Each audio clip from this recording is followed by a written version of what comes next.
true strength doesn't come from only muscles. It comes from balance, from connection, from knowing who you are. These lessons still ride with me.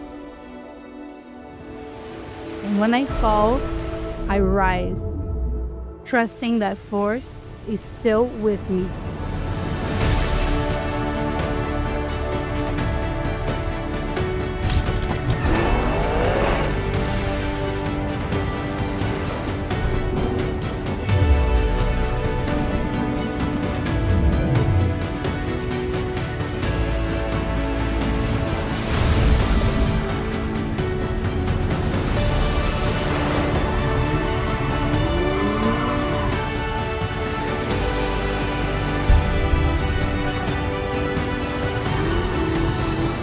I'm not chasing titles.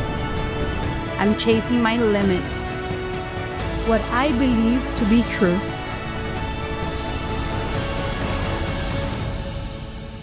Some chase glory. Others are powered by the place where glory begins. And that's within you.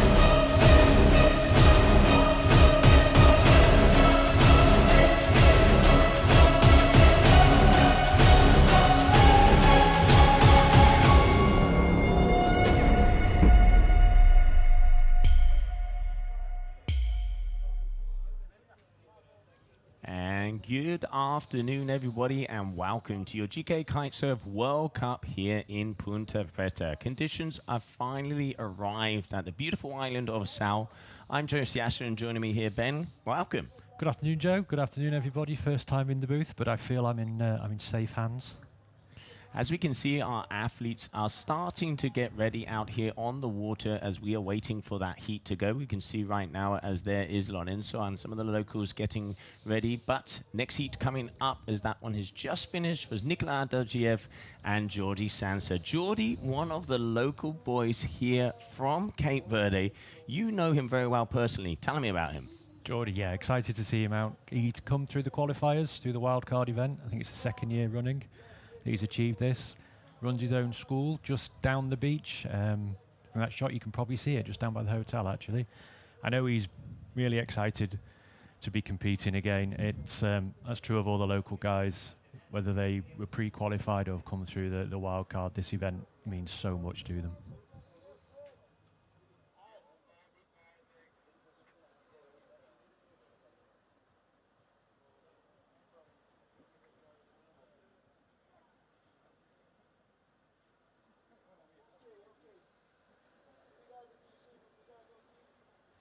And there we can see the transition of that heat just happening right now. So obviously Nicola is going to be out there on the RRD. Nicolas Dovgiev from Bulgaria, he is one of the veterans here on tour. He has been here since the very beginning.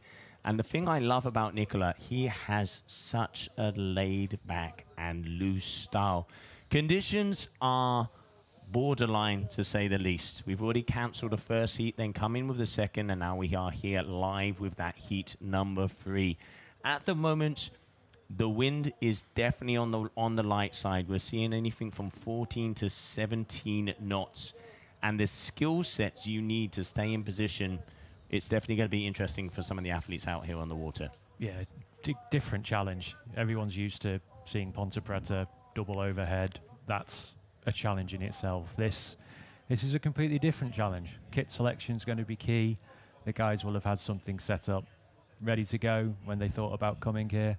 But they're going to have to change that up now and maybe come up with something on the fly as to what they're going to use. Absolutely. So you can see, obviously, Nicola down here. It looks like he's on an 11 meter, and then we can see Jordi there is out there on the ozone.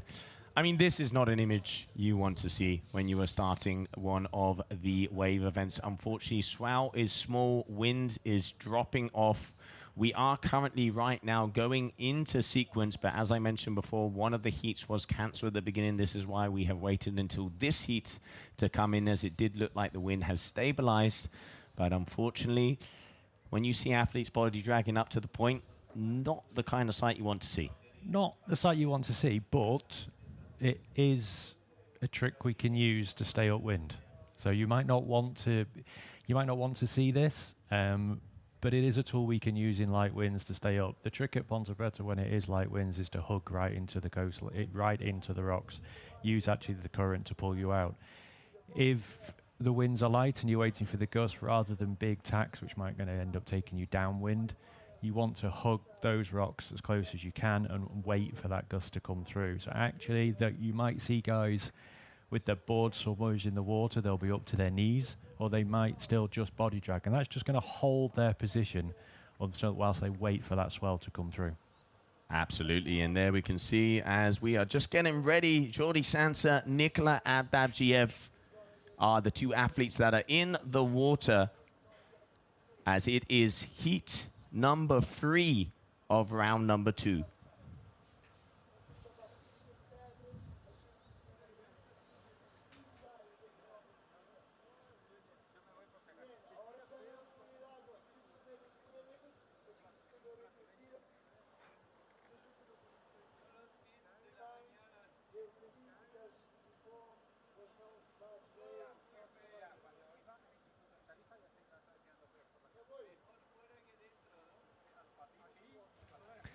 All right, so there we can see both the athletes right next to the point. Nikola using that body drag situation, as you were just mentioning there before. And there we can see Jordi Sansa as well. I mean, I'm going to say it. This is beyond borderline right now. But 30-minute heats. We saw in the heat before some of the Casati brothers managing to get a good set wave. I know that the race crew are definitely looking at the conditions to make sure that it is suitable. And even if our heat starts, they will wait until about halfway through if they are going to go into a cancellation situation. So we will see. But yeah, welcome here, everybody. First event of the season for your GKA Kite World Tour. And here we are getting ready to go. So there are some sets coming in. There's the odd set building up. We're not probably going to see the guys taking the long peeling runs right the way around the point that we're used to seeing at Ponte Preta. So it is going to be a different style of riding. They're going to be hugging in as close as they can. They're probably going to take 1, maybe 2, if they're lucky, 3 turns, and then you might see them just peel off the top and come back out again. Okay, so information has just come our way. They're redoing heat number 1. So unfortunately, the heat order was not informed, so they are redoing heat number 1. So we have Arsenio Diaz out there on the RRD, and that is going to be Simão Barros from Portugal. Their heat was cancelled, and it is going to be heat number 1 to see if we can continue on with the competition. At the moment, as I mentioned, we've got about 14 knots of wind, and there are some sets in the heat that was cancelled. Simão definitely was the guy who had the upper hand out of these two. Of course, Arsenio has come from here. We can already start to see a little bit of a line. Yep. And here we have Simão dropping in. So you're going to see the guy, he's going to hug as close up to the point as he can, wait for that wave to pick him up and drop in. So a good first turn, heading towards the rocks. Nice second turn, getting the fins loose. Up and over again. Now he's going to try and dodge around the rocks. Ooh, and just doesn't get over. They're going to be dicing as close to the rocks as they possibly can. So it's not, I don't think it's going to be uncommon to see a few guys just peel off or maybe just fall off just at the end as they get as close as they possibly can.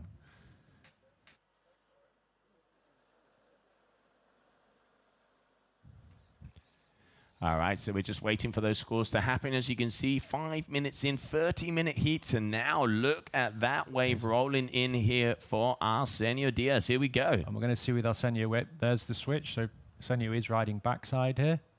So he's riding with he is a goofy-footed rider. A little bit harder for the backside riders at Ponte Preta, always is. So it's going to be even more tricky for him. And that's a situation that has happened right there, which is one of the things that Paulino Peredo, our head judge, was saying in the skippers meeting. Simao took off on the wave behind him, but because Arsenio had fallen off in the one before him, he has had to go off of the back of the wave. Of course, Arsenio was not doing that on purpose, but could be counted as interference. Could be. Could be. Waiting for confirmation, but you could see Simao could drop in on the wave and he had to go away from it because Arsenio had gone down in first.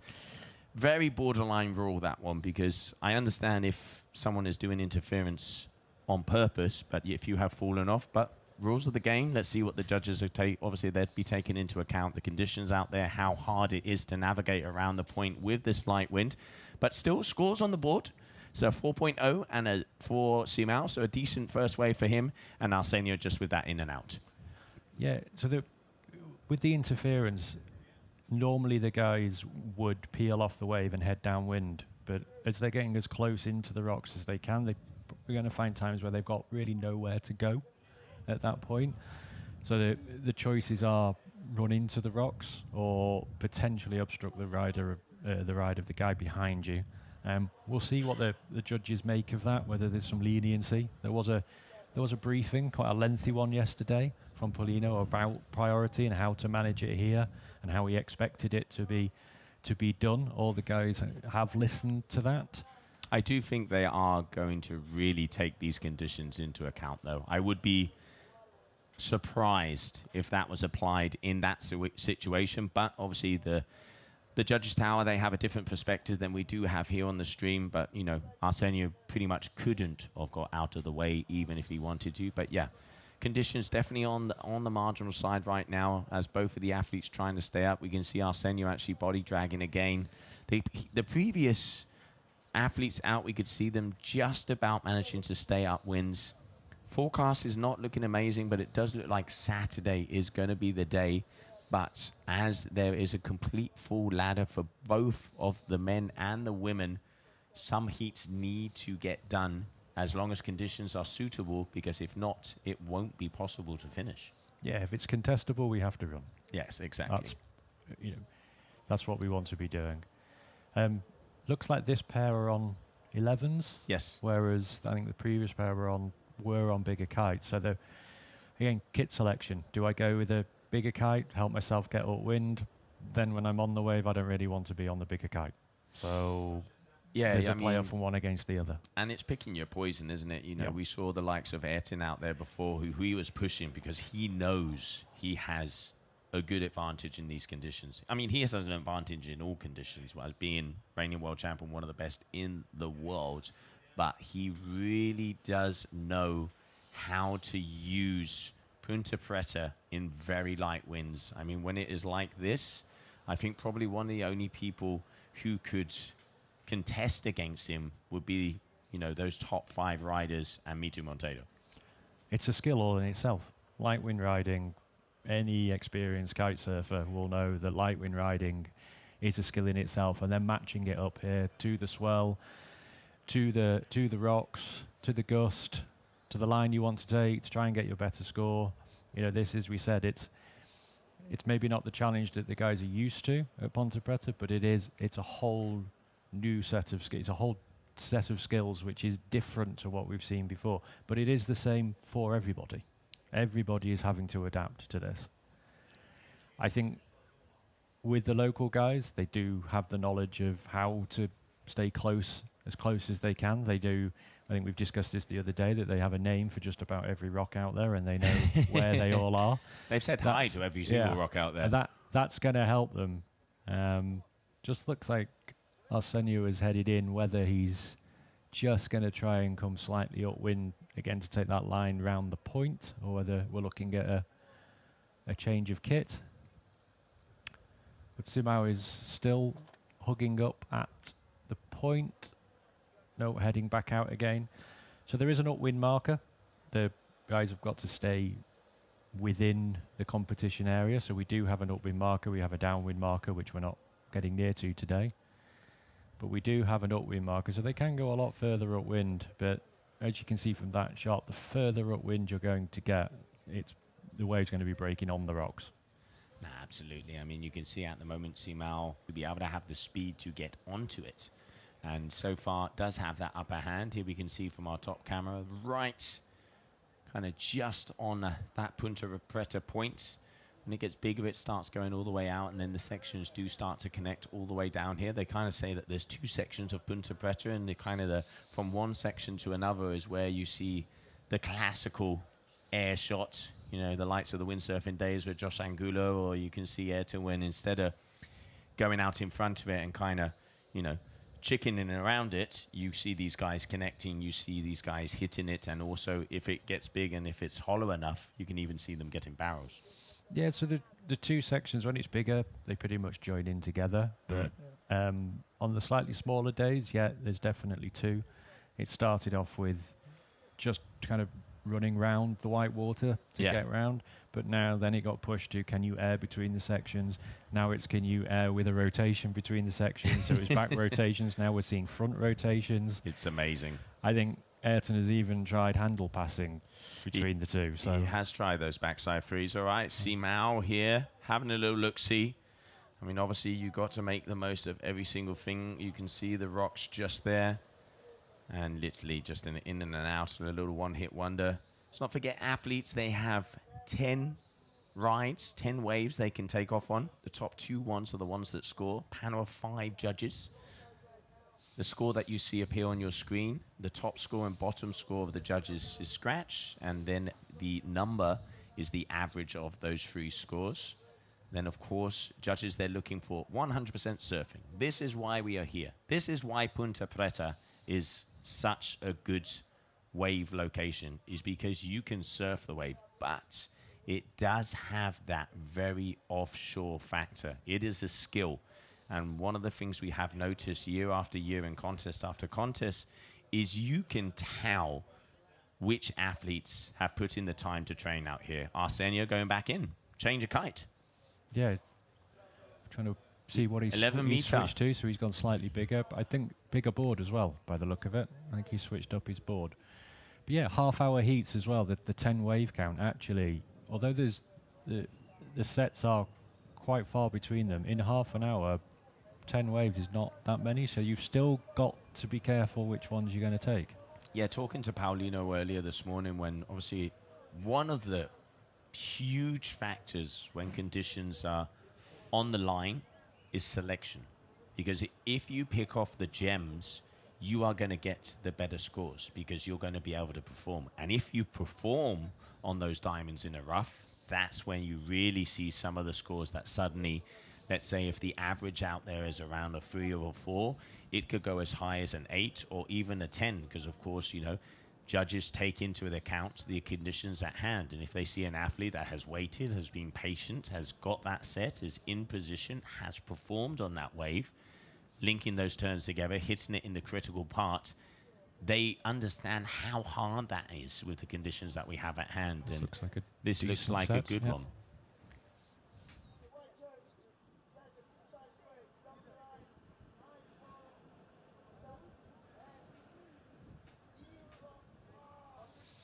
So yes, it looks like one of the bigger sets that we've had so far. So numerous turns, going to eke out as much as they possibly can, and there's that difference that you just cannot link through to that second section. It's not actually there today. So you run the risk if you do try and run through that, you know, talking about them again, the rocks, you don't want to lose a fin, you don't want to damage the board. Yes. It's better to peel out, go again. Especially when it's like this, you have to go all the way. We've seen with Arsenio, I mean, he has disappeared for a solid 10 minutes of this heat. All right, Simao, he's seen a bump, as we can see here from the drone. He is pushing because he needs to get the speed to be able to stay on the front of this one. Is he going to be able to continue? And yeah, it does look like he is. All right, so Simao Biro, your current heat leader, nice first turn. Can he get around that part? Yes, he does. He's going to be able to get another one. And this is where that rock suddenly comes out. And obviously because of the size, not being able to continue on. But he's keeping himself busy. But like you said before, Ben, athletes have to be careful because there's still half of the heat left.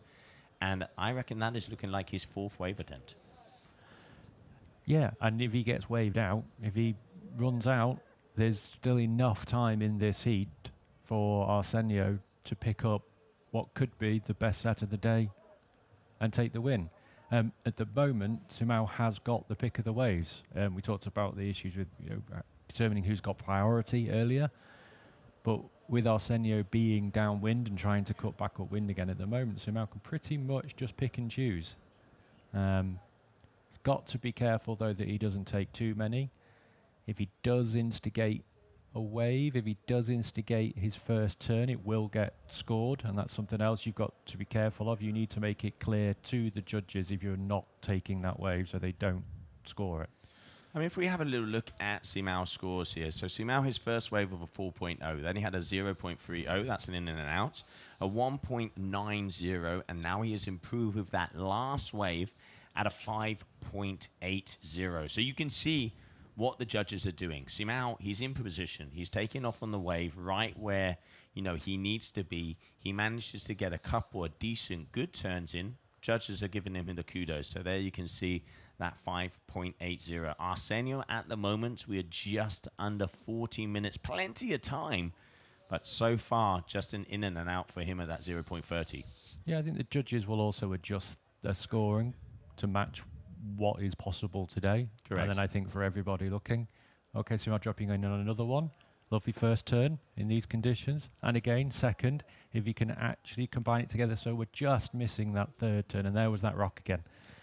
And if you see that out of the corner of your eye when you're taking your top turn, it's going to make you nervous. It's going to make you jitter. It is definitely going to make you jitter. It is incredible to see the locals, how they navigate it, because one thing is to know the rocks, another thing is to recognize the rocks when you're going full speed down the power that is Punta Preta, and sometimes you can see that it is second nature to them. We've seen the warm-up days, we've seen Hendrik Lopez, you've seen Ayrton, of course, Arsenio, a lot of the Cape Verdean guys, they know exactly where they are, and they do have an advantage. But Simao here at the moment, that is going to be his wave number 6 from before.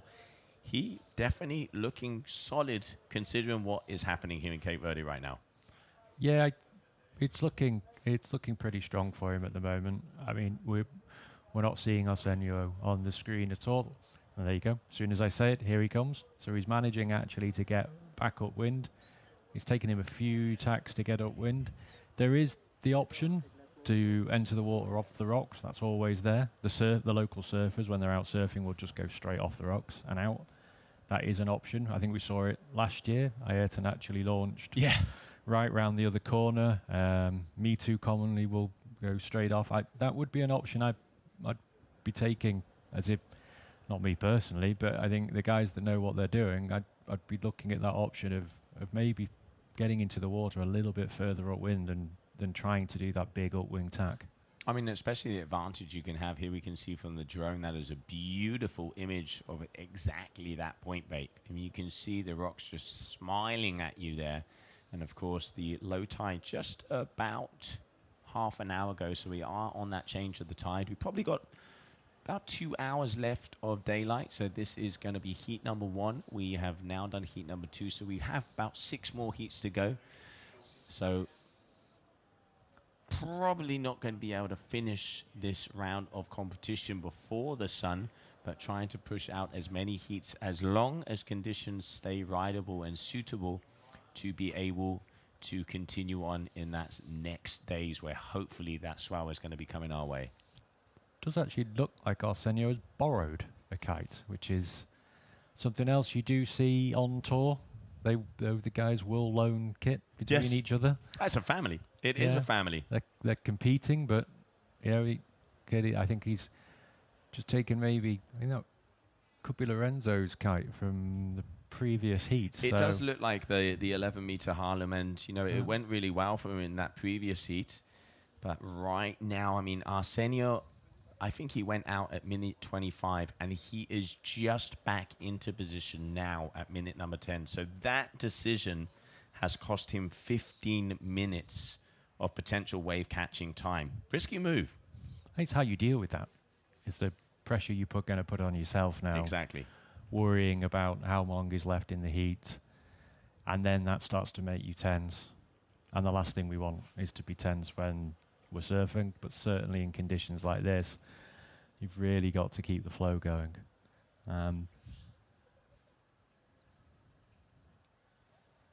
So day number 4 of competition here as we are at Punta Preta, the beautiful island of Sal, this right-hand point break, one of the best waves in the world for the season opener of your GKA Kite World Tour.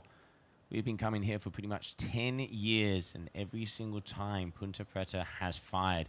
It hasn't fired yet, but weekend is looking very promising. We're seeing about 18 to 20 knots, 18 seconds. And that northerly swell is looking like it is going to come through. It is going to be an action-packed day when that does happen. But right now, as we can see here, conditions definitely on the lighter side. The waves, when they come through on the sets, probably getting about, what would you say, 2 to 3 sets of heat so far at these 30 minutes. Athletes are having to use all of the skill sets to be able to get those turns. And in the water right now, there you can see on the front is Arsenio Diaz from Cape Verde, and Simão Bilro coming from Portugal. So Arsenio not choosing to take that one. It's now his responsibility to get out of the way, which he's done. You can see the frustration in his face as well. You really can. Here we go. So Simão dropping in, first turn. Nicely timed, right off the top. Lets those fins loose, getting that water across. Little floater, just a little foam climb there, and in and out there. So 2 good turns for him again. His bottom score of a 4, top score of a 5.80. Going to be interesting to see how the judges take that. Now, Arsenio dropping in. So Arsenio dropping in backside, which is trickier. Little floater. And there you can see he's going to push even closer into the rocks. Again, using that little bit of knowledge to know that he can get past. Arsenio riding backside, so he is goofy-footed, which means his left foot is normally at the back. So at Ponte Preta, that means he has to change his stance, so he's riding backside. The alternative would be he could ride switch, which means that he'll ride regular. But that's a little bit, for everyone listening who doesn't know, it's a little bit like throwing with the wrong hand. It's not going to mean that potentially his turns are going to be as strong. So he's still sticking to riding backside, which is another complexity, along with lighter winds, slightly smaller swell, and everything we've talked about. He's also riding with his back towards the wave, so he can't actually see it until he instigates his bottom turn. Absolutely. Yeah, it's really interesting with kiting that there are a few riders that ride switch, Ayrton being one of them. But it is unusual to see. We saw the likes of Felix Pivic back in the day, the Irish athlete. But yeah, normally we do see backside in kiting. But then, for example, you take on windsurfing, you don't see backside. All athletes surf frontside both ways. And Simão, great wave selection here. If he can perform, this would be a good wave. This is looking like the best wave of the heat so far. Nice top turn, keeping that speed so he can get past that section. Times at knife, foam climb. Can he get a third one in? Yes, he can. Closer. This is going to be a very good score for him, and he knows it. And finish it pretty much pressing the button and putting wheels on his board to get over those rocks. So Simão there, I'm going to say it, that could be the nail in the coffin. I'm going to say it's going to be the highest score. Highest score I think we've seen. 4 quality turns in this, and finish the ride nicely as well. So no sort of just bail out into the white water, no just fall off, actually finish the ride off and peeled off towards the end. Which again, I think is something the judges will look for. Yeah, it's consistency all the way through the wave, and you can see he hitting it hard on those first 2 turns where he knew he needed to be able to get those scores, and then kind of just a couple of check turns at the end to go past that 2-turn wave that we've been seeing mostly.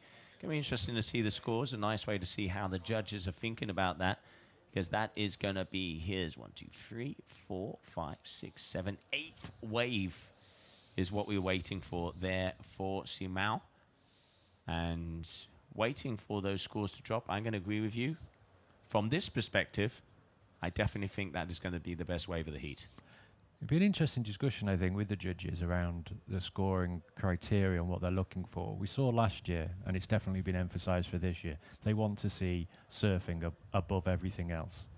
They want it to look like, if you were to take the lines and the kite away, you look like a surfer. The aerials, the rotations, the barrels, they will add to your surfing score.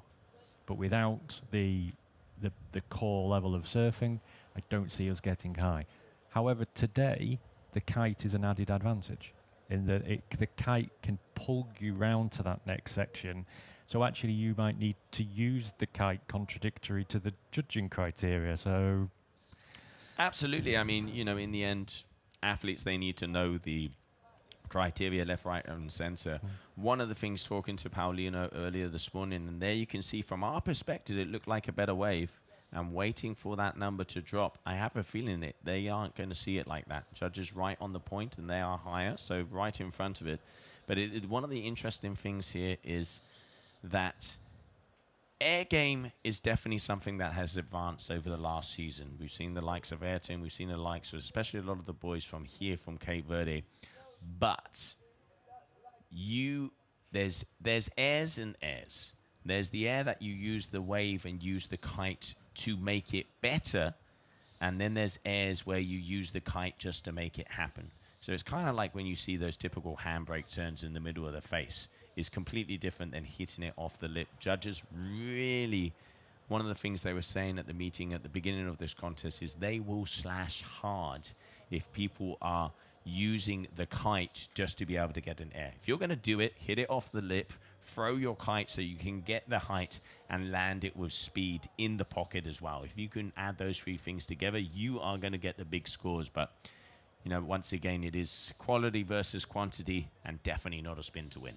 if you've been following the socials of many of the riders, I think if you were to look at the number of times the word flow is mentioned in socials at the moment, when there's shots of what they're doing, so it's clearly got, the message has got through to them, that's what's going to be rewarded, and that's what the judges are looking for. Putting that all together with what they're riding in, with the challenge they have today. However, we are talking about the best in the world. So, you know, if you're sat at home thinking, well, you know, we wouldn't normally ride in conditions like this. Well, yeah, but it's contestable, it's rideable, and we are seeing scores now up above. Well, we've seen 5.8. We had the score, Joe, from the wave. That's that was the 4.83. So obviously, as I mentioned before, the judges are right on the point. So obviously, they didn't see it as we saw it here. And, you know, panel of 5 judges, they are here for that reason. And, yeah, obviously, the wave that they had before, they saw that it was better. But 2 great scores there for Sumal, 5.8 and a 4.83. As I mentioned before, I mean, he's got at least 3 nails in the coffin. But here we go. Arsenio, what's he got? Again, just too far ahead, too far behind the wave. The riders are used to catching up. Okay, so now taking another one. So good, second turn, but now this, we're going to see that two-turn wave again. So I don't see that as going to be an improvement over what we've seen so far. And that's going to be his 9th wave. So if I'm not mistaken, Sumal will only have 1 more wave. I mean, a minute and a half, he's put in the work. He is considerably ahead of Arsenio. Arsenio's going to lead. He's going to need around an 8 point, just under an 8. No, just over an 8, excuse me, if he wants to be able to take out Sumal. So unfortunately, I don't think that is going to happen in the next minutes. That's going to be hard to do. I think that's going to be that would be the highest wave of the competition so far, including what we saw on the first day. So, yeah, I mean, anything is possible. Yeah. Mother Nature is boss, as always. But yeah, Arsenio right now, and it is unfortunate because this being round number 2, it is an elimination round. So the loser of this heat will not continue on in the competition. But I can hear everybody starting to honk the horns in the background, which normally means there's a set on the horizon. Let's have a look. It's either the set of the horizon or it's the local crowd just trying to give some encouragement to Arsenio, because he has struggled in this heat. He did have that time off the water for the kit change as well, and he will have also seen, although you would expect him not to be paying that much attention, he would have seen Sumal taking the waves, and he would have seen what he's been able to do, and that again adds a little bit more pressure. Yeah, And he ain't going to be happy, I can tell you that, because this wave will count for Simao, as this is going to be the one that closes out this heat. So final wave. Nice first layback turn, dropping that arm in to get a little bit of a hack. Good timing there from the Portuguese athlete.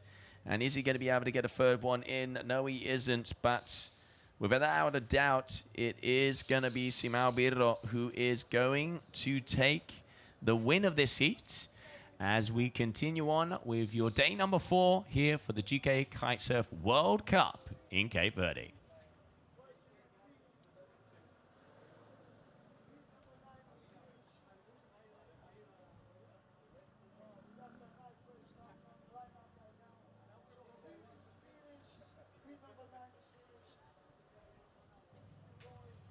And here, the beautiful location that we have here at Punta Preta, Cape Verde. Just want to see a little bit more size on that point. That would be nice. That would be nice. We're all going to hope. If everyone can have fingers and toes all crossed. And as you mentioned before, mate, I have a feeling that's Geordie running up the point, which is exactly what you were telling us about before. I'm not going to claim he heard me. Certainly not. That is pure local knowledge. The local boys doing what they do day in, day out. He knows full well that he can actually enter the water from around there, which is going to mean he's going to be downwind to the spot. So he's going to be actually right on the peak at the start of the heat. So it's going to be both of the athletes, Nicola and Geordie, are going up. Geordie, if I'm not mistaken, out on a Rebel.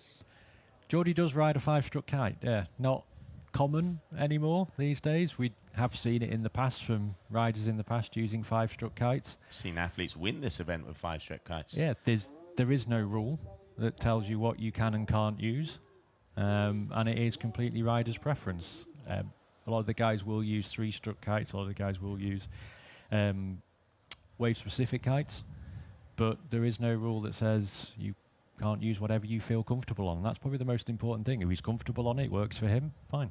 Absolutely. I mean, you've got to take out the gear, and if anybody knows their gear, it is the athletes, the top athletes in the world. As Trono would say, ban out against themselves. So Mother Nature coming down here to Cape Verde in the island of Sao. And there we can see our event set up as the athletes are just about to go into the water as we continue on now with that next heat. It is heat number 3 of round number 2 of the competition. It is just coming up on 5 o'clock local time. Sunset around 6:30, so still more action to come.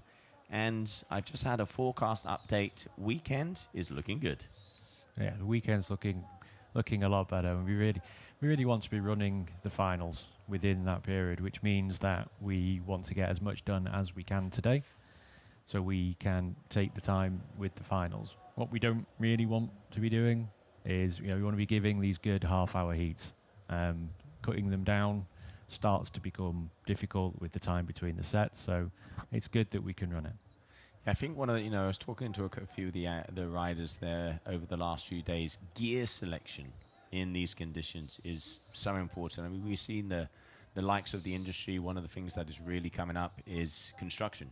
We've seen the Alula, the hook keepers, the different kinds of weave, different kinds of warps, depending on the brand. We've seen, Enigro on some of the boards, some of the, surfboards, fins. Talk to James Carew, and to be able to be on a smaller board, because when the waves are like this here in Punta Preta, bigger boards aren't working for him. He has very big fins. It is so important to know what you have above your head and under your feet. And time again, we have said here in Punta Preta, practice makes perfect, and it is so important to know this wave, because it is definitely one of the ones that you have had to ridden before. You can't just come out here and grab it. You certainly can't. You can't. We've seen a lot of the riders out here, some of them quite a number of weeks actually. They've been out here training and practicing. And these are competitors that have ridden this wave a number of times, yet they still are out here early in order to get reacquainted with it. It is different every time you ride here. The wind direction can move around. It is generally quite offshore, but you can get northerly days, so where it's a little more cross off. You mentioned that we've got time until sunset, and then you mentioned surfboard shapes. I really don't think we have enough time for me to talk surfboard shapes for everybody. But you would expect in lighter winds for the guys to be on. Common thing would be, oh, we'll ride a bigger board, more buoyancy. Not necessarily the case. So again, it's back to personal preference, what works for them, and then matching that up with the kite, with the board, with the fins, with the board shape. Okay, we are seeing the guys just starting to take their first rides of this heat. Yeah, we are green flag, so we are on. The heat is on.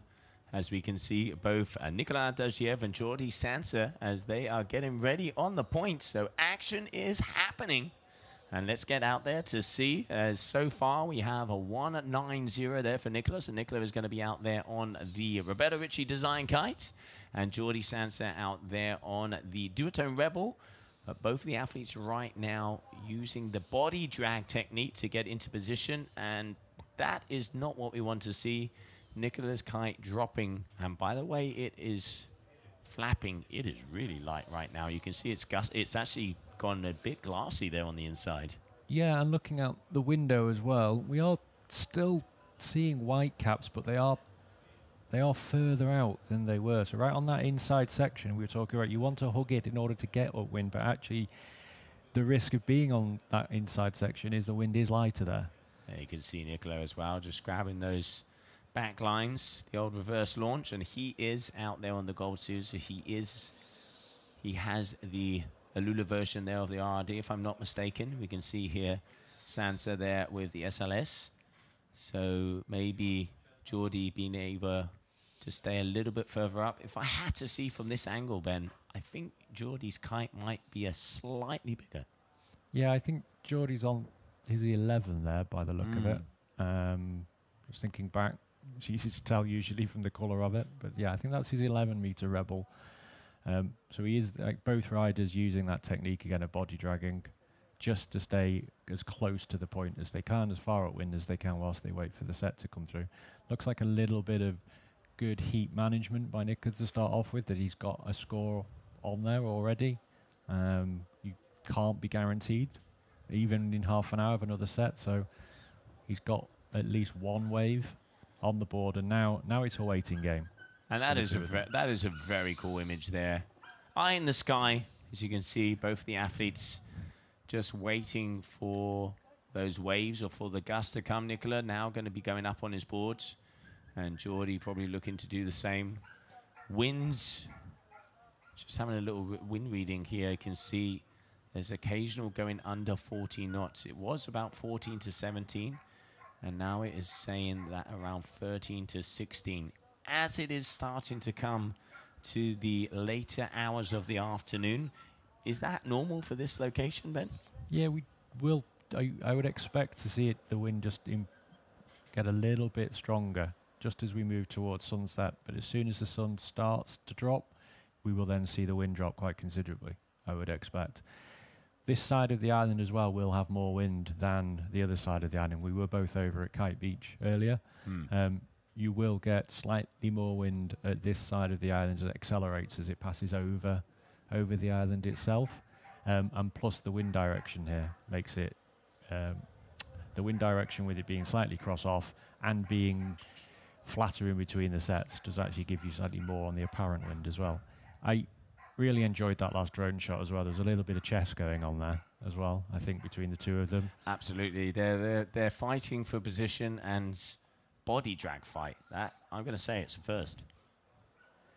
All right, so we've got a 433 there for Sansa, a 190 and a 313 there for Nicolas. So they've had a decent first set as we are waiting for another set to be coming their way. And definitely conditions have dropped. I can see off the top of my booth here that the sports crew are looking at the conditions in the tower. And I do wonder if we could be seeing a cancellation coming our way very shortly. As I mentioned before, normally when conditions are on the edge, they wait until about halfway through the heat, as those heats have that 30-minute duration. A, because the conditions are borderline, and B, because there's a lot of time in between the sets here so far.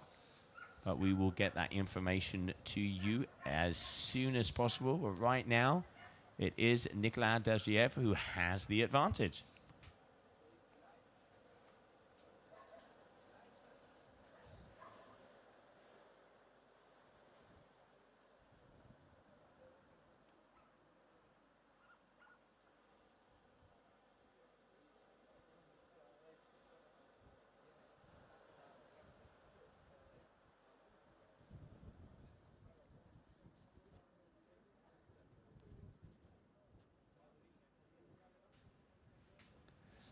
All right, so 21 minutes in, your day number 4 here of the GKA Kite-Surf World Cup in Cape Verde, as we are waiting for that beautiful right-hander to throw its power towards us. Athletes at the moment struggling their way up the points. And there you can see on your screen that Nicolas Daziev on the left is going to be Jordi Sansa, as they are using everything to stay in position. Because, yeah, look, I see a size there. I think, yeah, it does look like an 11. That is the religion there from RRD. And Sansa, I think, out on a 11. Duotone Rebel as well. Very marginal right now at this moment. Probably the last 3 minutes. Wind definitely looking on the light side. Okay, Nicola dropping in. Let's have a look. Okay, so just accelerating around for the first turn. He's actually got further round the point, hasn't he? Because he's dropping in a little bit further down the wave than we've seen so far. And not managing to take his first turn.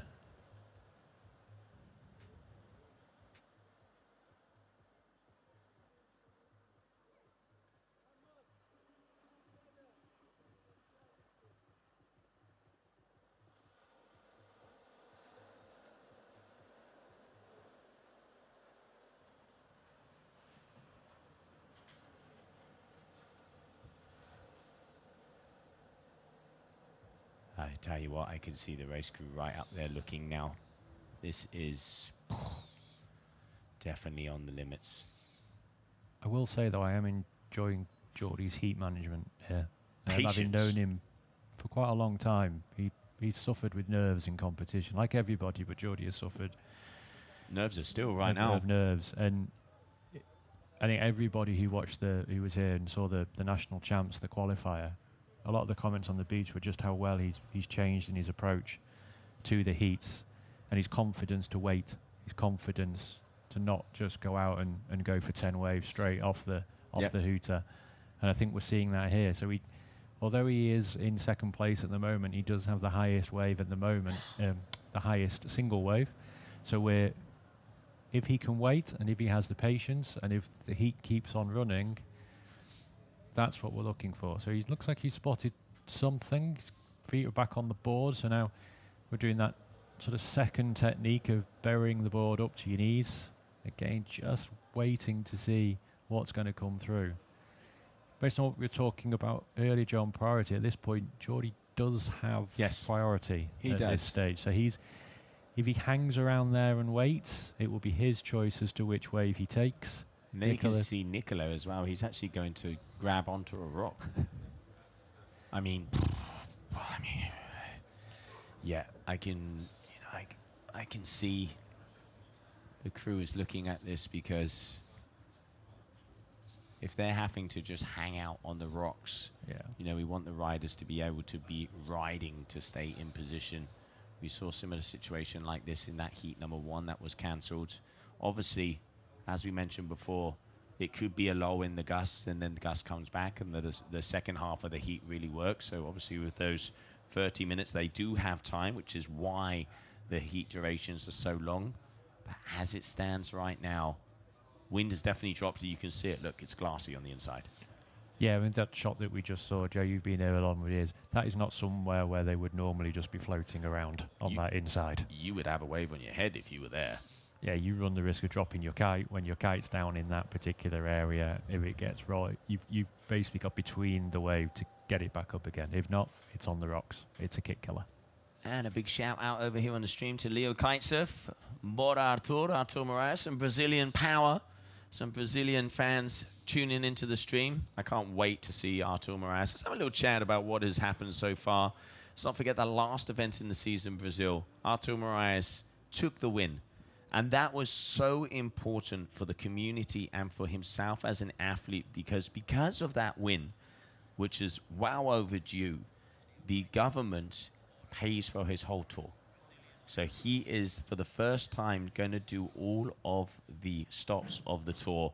And I know there is a lot of athletes who are going to be worried about him doing the whole season because he is a force to be reckoned with. So much style, so much power.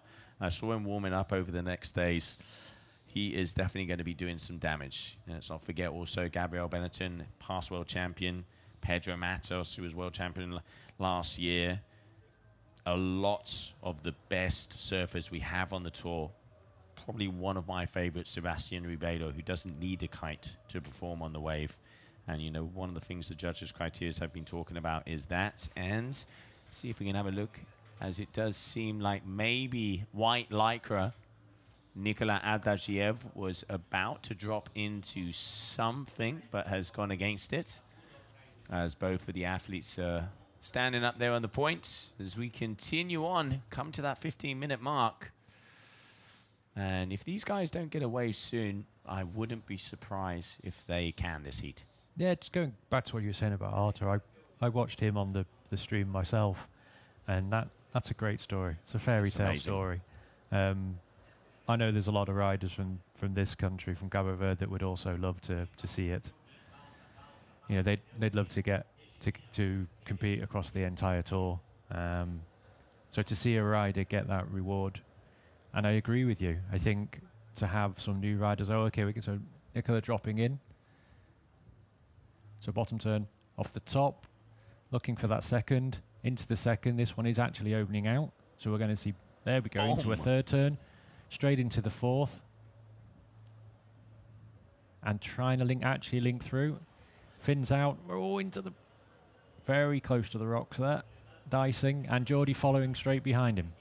So Geordie going round the rock, right in front of Nicola, and just falling at the end. Getting that front edge. So now, let's compare that to what we saw in the previous heat from Simao. Simao was around the 4s to the 5s for his better waves. That way from Nicola, 2 solid turns and then kind of 2 check turns. We saw, if I'm not mistaken, around a 483 for the one from Simao. So Nicola definitely going to have, you know, improve on that top score, I would say, looking at it from here, over that 3-1-3, so that would turn into his backup score. And Geordie had a decent turn, but unfortunately going over his front edge. But he will increase because obviously that's going to be his second wave. Now we can see the guys, that kite going backwards there. As you can see, it really is gusty on the inside there for both of them. And Geordie deciding once again to go with the body dragging upwind. Nicolas looks like has a little bit more power, but I mean, they are ankle dragging. Very impressive, the skill set both of these guys are showing to be able to perform in these conditions. Yeah, I think we might see the scores get quite close there. I think we're going to see Nicolas there. So there's a big improvement, Joe. We've seen an 8 straight off.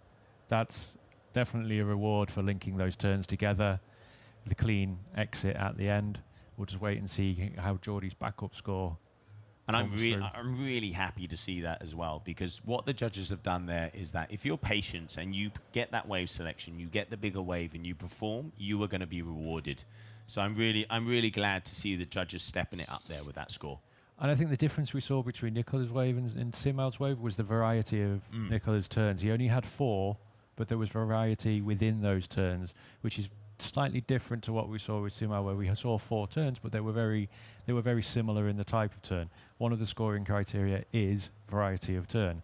Very hard when you're only getting 4 in, but I think we definitely saw an effort by Nicola there to demonstrate clearly. And I think that's what you've got to do. You've got to make it clear and obvious to the judges what you're trying to do. Yeah, absolutely. Just chatting here with the Juan Antonio, our race director, as he continues on right now. There is definitely time in between the sets, but I mean, look at that. We waited for about 7 minutes, and Nicola with an 8.0, but that is not what we want to see. Kite falling out of the sky because of the gust here on the inside, and if he's not careful, he's actually very close to that impact zone. He looks, looking out the window, he looks pretty safe. We're between sets at the moment, so he should be okay. Can't see anything coming through, but it is going to be light there, particularly with the kite down on the water. There's a little bit, even less wind when the kite's down on the water. But I mean, 8.0, so that is going to be the biggest score of the competition so far. So Nicola showing why he is one of the veterans. All right, so Geordie, he's going to be dropping in on a set wave. What's he got? All right, coming in. Here we go. Let's take first bottom turn. Boom, off the top. Now Very we nice. want to see the variety. Okay, a little bit more. You can see letting that tail loose again. Knows the rock, says hi. One's starting to run down a little bit, almost losing that back foot. So one decent turn and a second check turn. Not what he's looking for, but still 5.0 for that last wave. So very close in between these guys. Okay, so now Nicola having a little look-see. No, going against it as he goes back into position. And I think if he's aware, whether he's aware of the quality of his previous ride, he does now have the opportunity to actually peel off and wait. A little bit less pressure if you're comfortable. We should also say we were talking about riding backside, riding front side. Geordie is actually riding switch. He's put the time and effort in at Ponte Preta to learn to ride with it off his weaker foot. So, you know, we're not going to give, he doesn't get any extra points for doing that, but that is, you know, to make it aware to everybody. Yeah, you can see Nicola there asking if he's first or second.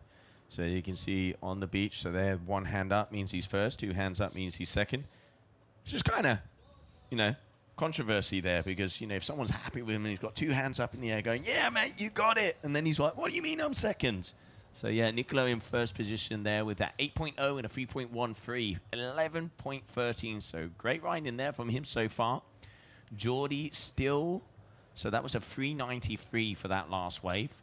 And there we can see once again the sign because we have that live scoring. If you are tuning in with us, go to gkakiteworldtour.com/live and you can see all of the scores being dropped here for these athletes of the first event of the season here for the Kitesurf World Cup of Punta Preta, Cape Verde. It is so good to be back, and looking at the forecast that has just updated, it's looking like the weekend we are going to see the true colors of Punta Preta hopefully coming here in this world-class right-hand point break.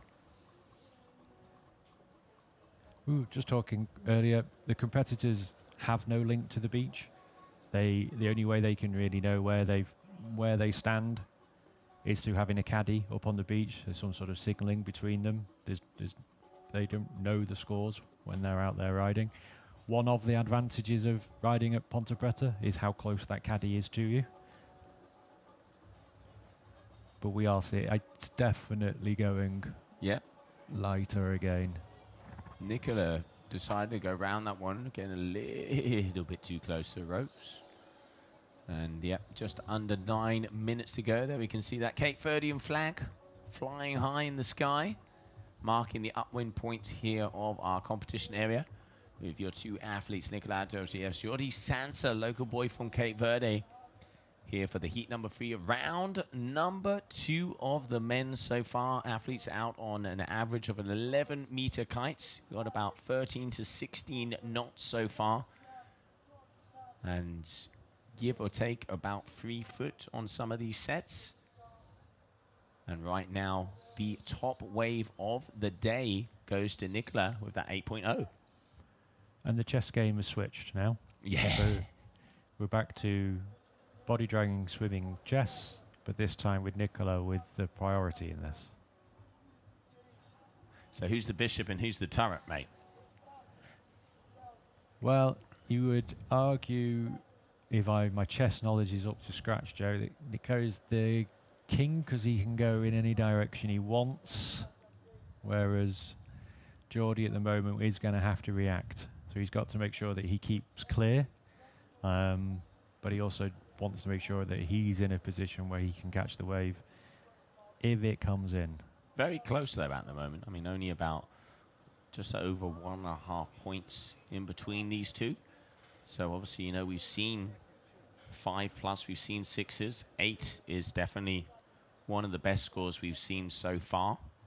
Top score of the day in the competition. And the second best, if I'm not mistaken, was a 6.2 for Simalbiro. So anything is possible. 7 minutes to go. Conditions definitely on the light side so far. But now let's not forget, because coming up next, we will be seeing going out on the water is going to be Natalia Barros going up against Everton Martins. So another one of the local Cape Verdeans up against a newcomer of one of the young Brazilians. Yeah, so Nathaniel, another come through the qualifier as well, another wild card. Another high-level surfer as well, moved over into kite surfing. Everton is a new name to me, being totally honest, so it'd be interesting to see how Everton gets on, see what his light wind, small wave skills are up to. And then we can see both of the athletes already just up on the points, waiting for those sets to come in. Patience is a virtue, they say, and I'll tell you what, Geordie, I am very impressed with the difference of him in competition. As you mentioned before, to stay there and not get nervous and not try and scatty around, it shows that he has definitely put in the hours. We are actually, from that shot there, we're starting to see the waves coming actually into the bay a little bit further down. So there is the potential to change approach and actually pick the wave up slightly further into the bay and not necessarily right up to the point, but they will be fewer and far between. And you run the risk by going down there that you're now downwind and struggling to get back again. Yeah, they did say the swell was shifting a little bit, more northwesterly now and going to a northern or northeasterly. So we will see, obviously, anything around the north is good for this location. But looking like it is increasing to 18 seconds over the next 2 days, probably around 10 seconds at the moment. So that means that potentially good waves are coming for tomorrow and especially on Saturday. Wind-wise, a little bit of increase tomorrow, and then Saturday looking around the 18-knot mark. So if I was a betting man, I think Saturday is going to be our day. Saturday's looking like the best day. On the forecast, it's looking like the best day with a longer swell period. Should mean slightly bigger waves, cleaner between them as well, as the waves will clean up between the actual waves themselves. It'll clean up. George just turning back inside. I think that's to make sure he's out of the way of Nicola. So he's going to turn and head back out again. Nope, he's actually pumping to catch that wave. Nope. So just peeled off. Does look like the sets have got just a little bit smaller than we saw at the beginning of the heat. They have opened up more, though. You can see, we saw only 2 turns, but oh, there is the style. I love it. What a move there from Nicola. Beauty. How do we think the judges will view that, though, from what we talked about earlier with the surf style with the tricks on top? I mean, carving 360, that is a pure surfing move. Yeah. That's the like of Kelly Slater doing that one. So it's not a, let's say, obviously he's doing it on a kite, but it is a 100% surf move. So they are going to like it. Of course, he only did that and then a little check turn and not continue. So it's not going to be a high-scoring wave. But given a show to the beach, and if he can pull that one off and get 2 or 3 turns in, that is a different kettle of fish. And that's where the combo scores come in, where your quality of your surfing is then added to by the tricks and the extras. Yeah, and there Geordie was looking like he was taking off. Here he goes, just appearing here on screen. And, I mean, Geordie definitely one of the bigger riders. He's definitely going to be bigger than Nicola out there. And at the moment, struggling a little bit on the inside. It is close. I mean, it is very close out there. Less than a 2 points difference in between these two athletes. But right now, we can see Jordi with a 393 for the last one. Nicola there with an 383 for that one. So judges, I mean, getting a 4-point ride on a 1-move wave is pretty decent. But of course, if you can then combine that with 2 good turns, that's where you really start to see the money. Yes, we saw the first score of the 8 being the reward for the surfing with the variety of turns. Yeah, if Nick can manage to combine that together, we could be seeing something even higher than an 8. In But these conditions, if he had done that in the wave he did before with the 8, I'd go as far as saying you could even see 10s. Okay, this looks like Geordie's better wave so far, so that's 2 turns. Can he link it together into a third? Yep, he's in the small on the inside section. Just be careful. I wouldn't want to be as bored right now. So that is draining that last turn. Now, I think Geordie being aware there that he's got to link more than 2 turns together if he wants to improve on his score, and taking that risk there just to get that last third turn in. Yeah, absolutely. I mean, you could see just trying to squeeze the lemon with every drop of juice that it has, and going very close to those rocks. But yeah, he has a hard one due to that 8.0. I mean, Nicola there, 383 is a backup score. So, you know, Geordie's both of his waves is better than that. But that 8-point ride, that wave selection of that set wave from Nicola has put him into a very comfortable position, especially when, you know, they're having to body drag into position. It's going to take time. Anything can happen, but it looks like Nicola might have this one. And here he is, dropping in again. Another set wave off the top, gets the kick. Now comes on again, letting that tail loose, going straight in and being able to get a closer, and he's going to back out there. So 2 decent turns there from Nicola, as he pretty much has this one in the bag. Yeah, the wave started off nice. It looked good, the first 2 turns, but the wave just didn't open up. Not like the 8-point ride. The wave just didn't allow him to travel through that white water and get to that second turn. I think the 8-point ride, he did manage to just get slightly around the point and into that second section, and then before it closed out. So wave selection key, as it always is, and it has shown that within the half an hour they are out there. You've got to hunt them out. And there it is. Okay, so it is going to be official. That man on your screen, Nicolas Dagiev, is going to be making his way into the next round, and also taking the highest wave of the day so far. So unfortunate there for Geordie, putting on a solid performance, just not being able to take out Nicola here, meaning that unfortunately he's going to be out of the competition, this being round number 2. And coming up next, we are going to see the likes of Nathaniel Barros and Everton Martins will be coming here very soon. Your day number 4 of the GKA Kite-Surf World Cup in Cape Verde.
True strength doesn't come from only muscles.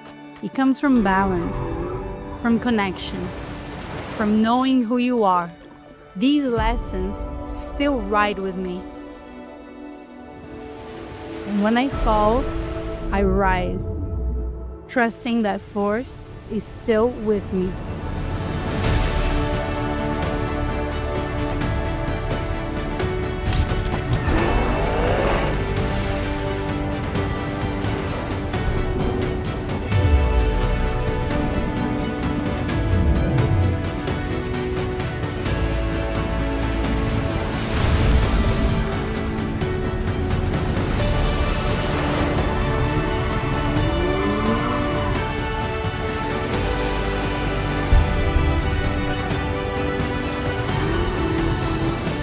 I'm not chasing titles.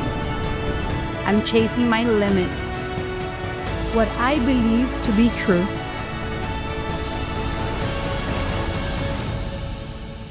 Some chase glory. Others are powered by the place where glory begins. And that's within you.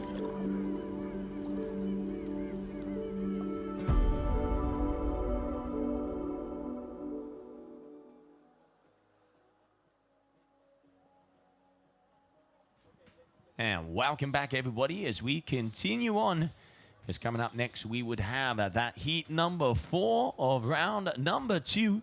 And there it is, Natalio Barros against Everton Martins. So Cape Verde, Brazil are going to be coming at us. And as you can see, wind is a little bit on the lighter side. We have had Nicolas Dergiev taking the win of that previous heat, and with the highest wave score, an 8.0.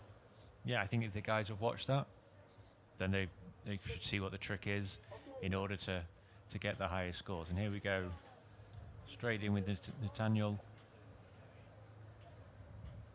So Nathaniel, one of the best surfers on the island, brother to Barros, as also to Robertni, who has been a Cape Verdean surfing champion for many years. So knows what it is to have a board under his feet. And you can see also one of the Gong athletes, so having the likes of Ayrton push him and help him out. Very much looking forward to seeing him. We've already seen him a couple of heats where definitely you can see that surfing style, but he is also up against Everton Martins, one of the boys from Vila Moura over there in Brazil, known for the beach breaks, so kind of that scattying Brazilian surf style. And really looking forward to see him, as he also comes with the Brazilian heavy hitters of the Sebastian Ribedos and the Arturo Moraes, as we were saying before. And saw him warming up, and the boy can throw down. That style may well work. Quick, short, snappy turns. Right now, I mean, I think it's right on the money. Yeah, if we're going to talk about rewarding number of turns and variety of turns, you know, if you can throw down 3, 4, 5 quick, snappy turns within that short section, we could be seeing just a slightly different approach to the wave. It would be interesting to see how Nathaniel takes it, whether he approaches it in the more traditional way with his surfing style and hoping to link it up together and head further into the bay, but hopefully he'll make that adjustment for what he's got in front of him. And here we can see right now both of them on that point break. So we've got a 3.0 there for Martins, a 0.43. So the old in and out there for Barros.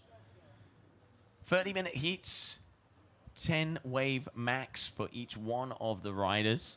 The top 2 waves are the ones that score. Judges are looking for 100% surfing, linking together, using the power of the wave. And if you're going to use the power of the kite, it's to increase your performance, not use it as an excuse to be able to get round a section. And also to be able to link those aerial maneuvers in there as well, which is kind of one of the things we have definitely been seeing a lot over the off-season. And we've already seen it starting to come into the warm-up sessions that have been happening over here in Cape Verde. Seeing a slightly different approach. Everton staying quite a lot further up the point than we've seen so far. So I think he's hoping to pick the wave up a little bit earlier than the others. Appears to be on slightly bigger board as well. So again, as we talked about, you're going to see different board choices, different kite choices and combinations of. The guys won't really know which one, whether it's going to work until they're out there.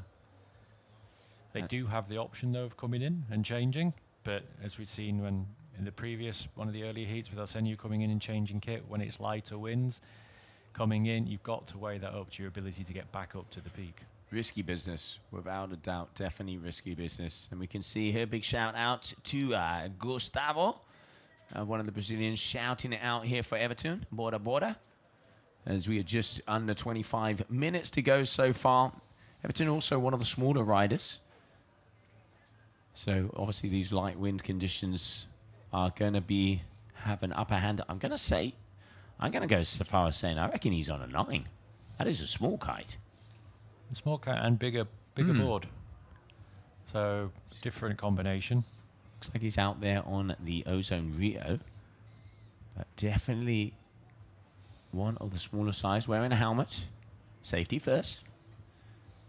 And at the moment, both of the athletes right up there on the point, as we've been seeing before. The old chess game to see who has the preference. And our drone getting nice up close and personal to say hey to the boys.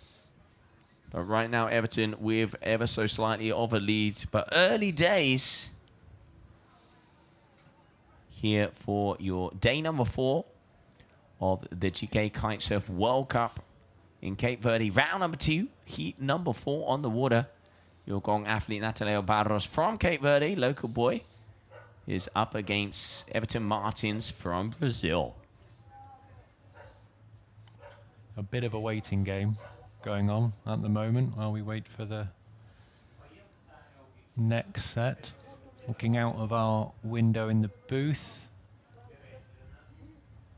No, so the issue with taking one of the smaller sets is it is going to close out pretty quick. I mean, it does look like the swell has shifted ever so slightly. It's actually starting to open up a little bit more in the bay. We've seen 4 turn waves, when at the beginning we were only seeing about 2 turn waves. Swell is said to shift over today, tomorrow, and Saturday, as we've been mentioning throughout the stream, looking like it is going to be the D-Day, leaving the best until last. But right now, probably about 2 to 3 foot occasionally on the sets. And we've got about 2 to 3 sets per heat as we have those 30-minute durations, top 10 waves. Only the top 2 are the ones that are going to count to see if you can go through to that next round. And round number 2, elimination round. Whoever loses is a one-way ticket home.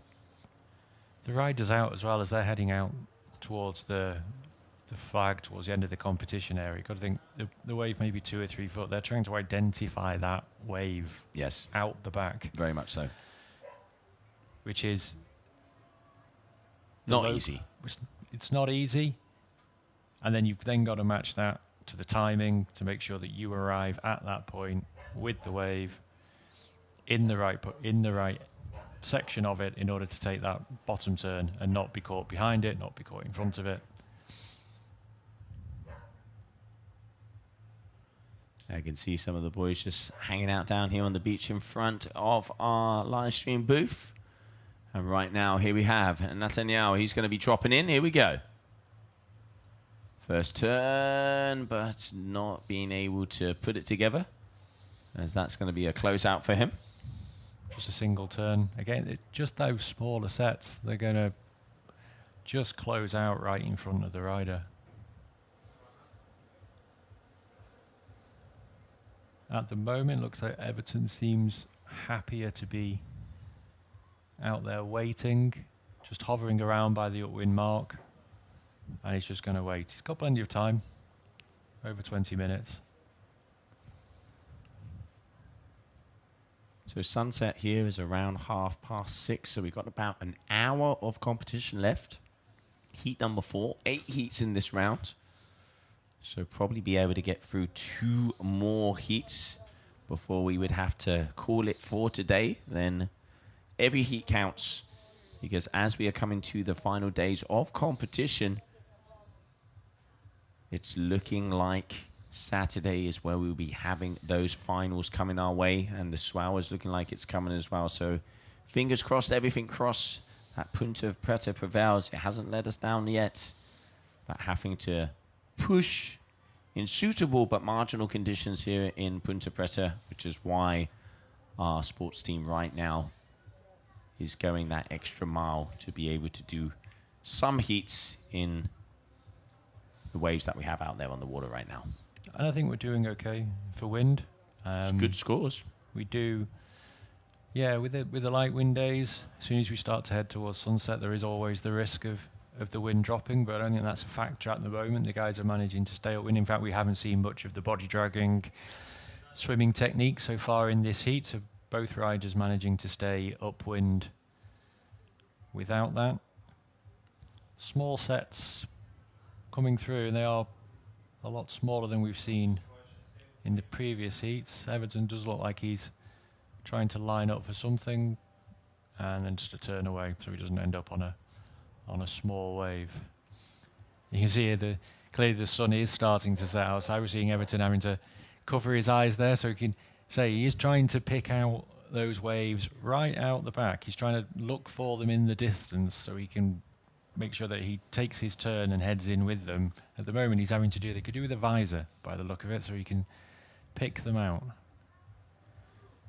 Better sunnies, mate. Better sunnies out on the water.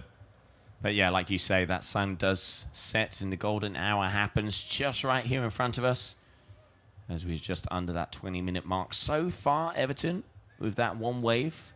So both of these guys only being able to get a couple of scores. And here we go. Okay, Everton dropping in.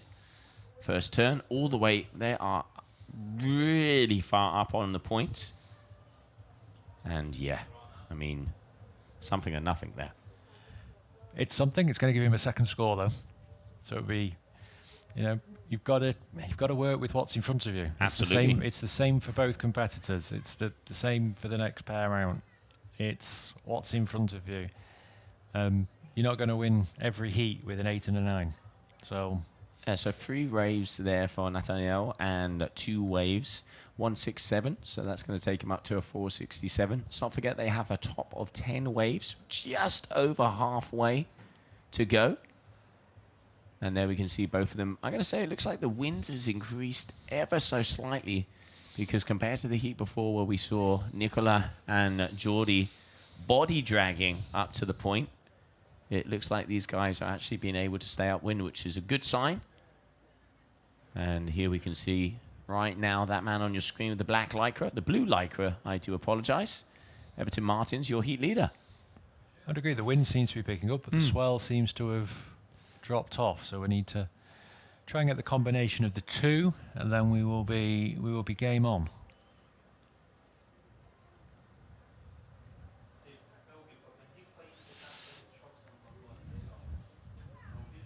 All right, here we can see Nathaniel. Oh, he's getting caught up on that section every time. He's getting caught in, and it's just the desire, I think, to get something, to get a score on, to get a wave on. And you can see Everton there lifting his hand up because Nathaniel was potentially in the middle of the wave, and Nathaniel has dropped his kite. He has dropped it. He has dropped his kite, and he is very close to the shore where you can see on the water it is glassy. So he is going to have to wait a little bit for him to float out to be able to really launch that one. And it did look like he was on quite a small size. So trying to get that one back up. Yeah, I think Nathaniel's probably on a 9. There you go, up and nice. Great relaunch there from him. And here we can see Everton staying I mean, these guys are all the way up on the point. They're probably a solid 100 meters further up than we saw the previous heat. I mean, obviously, they see things we don't from here. Oh. But they are, you could almost consider that would be where the left of Punta Preta starts.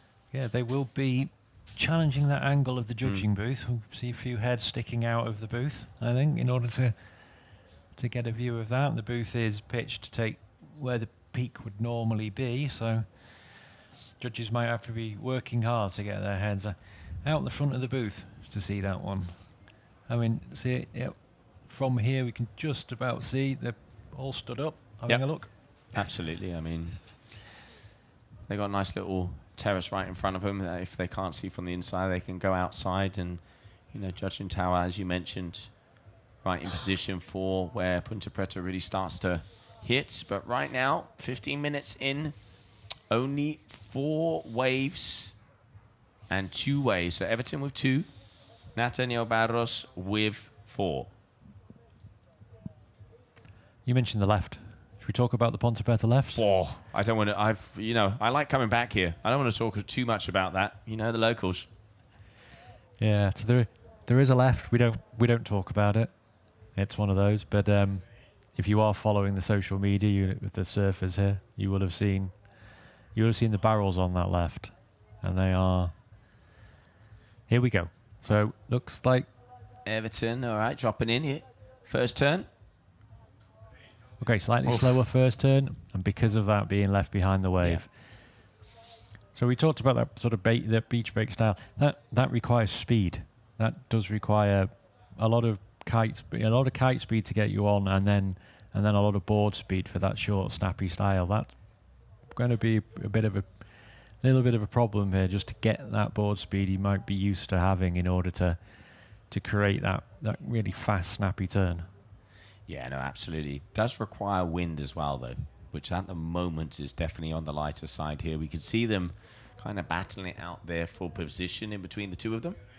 And here we are. Okay, Nathaniel, nice wave starting to open up, loops it. Can he get a few turns on? Gets past, all right, getting past that first section now. Is he going to be coming down the line? Yes, he is. 2 turns. Can he get a third? Again, getting caught up and almost looked like he hit a fin there. A weaker third turn, but I think I could see him trying hard there to stay critical. Yes. And not get too far down the front. So being aware of what he needs to get the scoring up, which is staying on the critical part of the wave, but then getting caught within it because, again, light winds and getting caught by board speed. And a big shout out to Tania Pontes. Bon dia, as I can hear her shouting on the Brazilian flag up high. Hope you guys are enjoying the show. As we have Everton right now is about to drop in on yet another wave. Currently in the lead. But definitely we're still waiting for a set to come through in this heat. They are very far up on the point. And yeah, as you mentioned before, lacking a little bit of speed. Here we go. Better turn there for him. Nice little tail loose there. So one hit wonder. And that's going to be, if I'm not mistaken, that's going to be his third wave. So using that first one as the check turn to get that speed, and then into the ride kind of from the second turn, which you compare that back. You know, we are going to compare back to previous heats to see where the good scores were. Nicola's 8.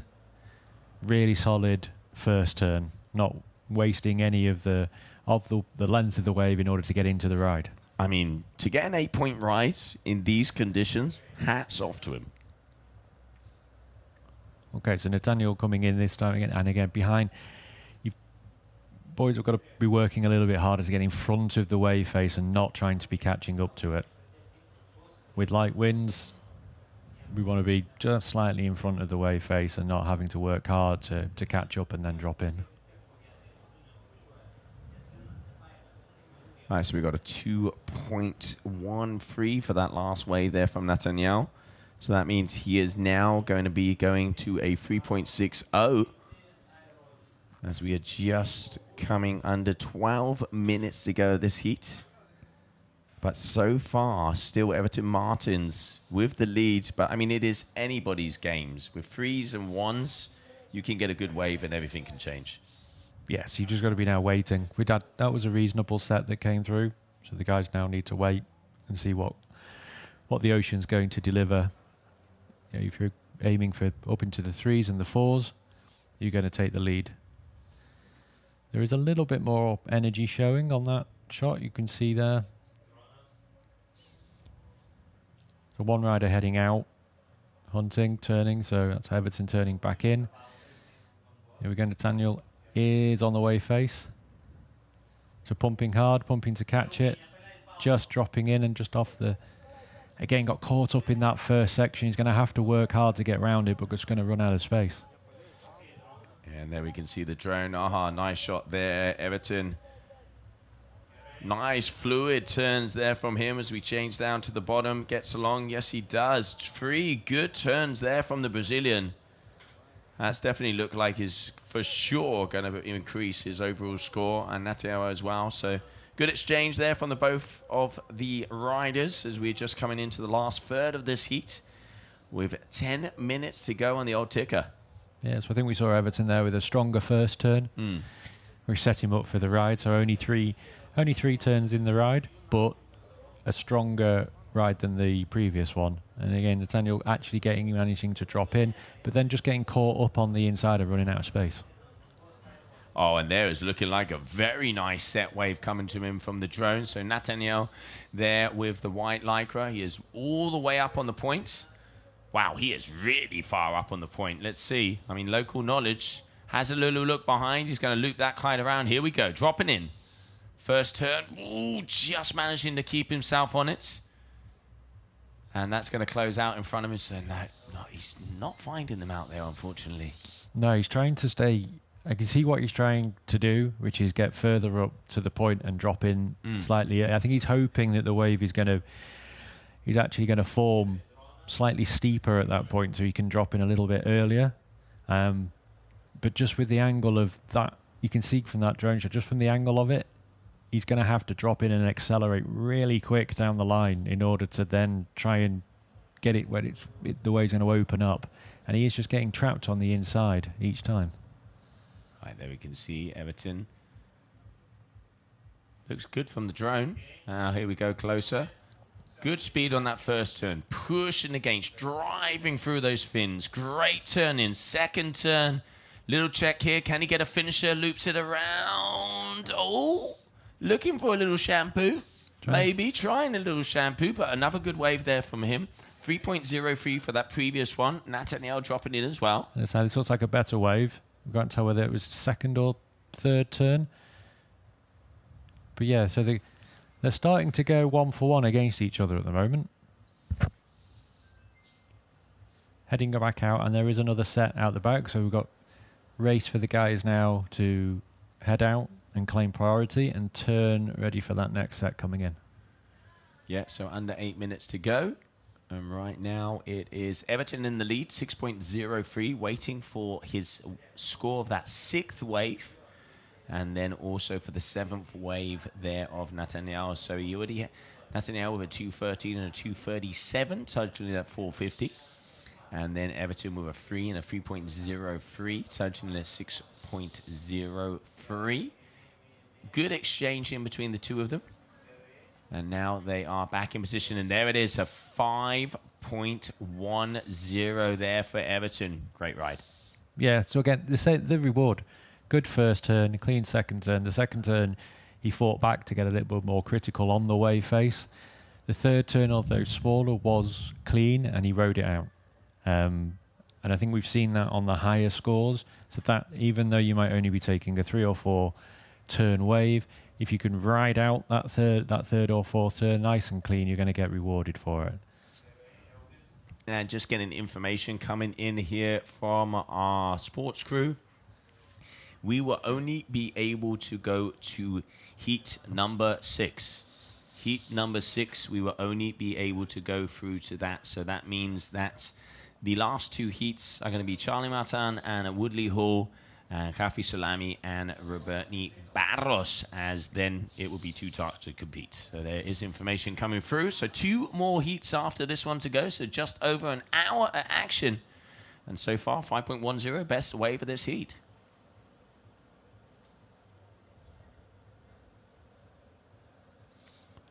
Just having another crane of the neck out the window to see different view.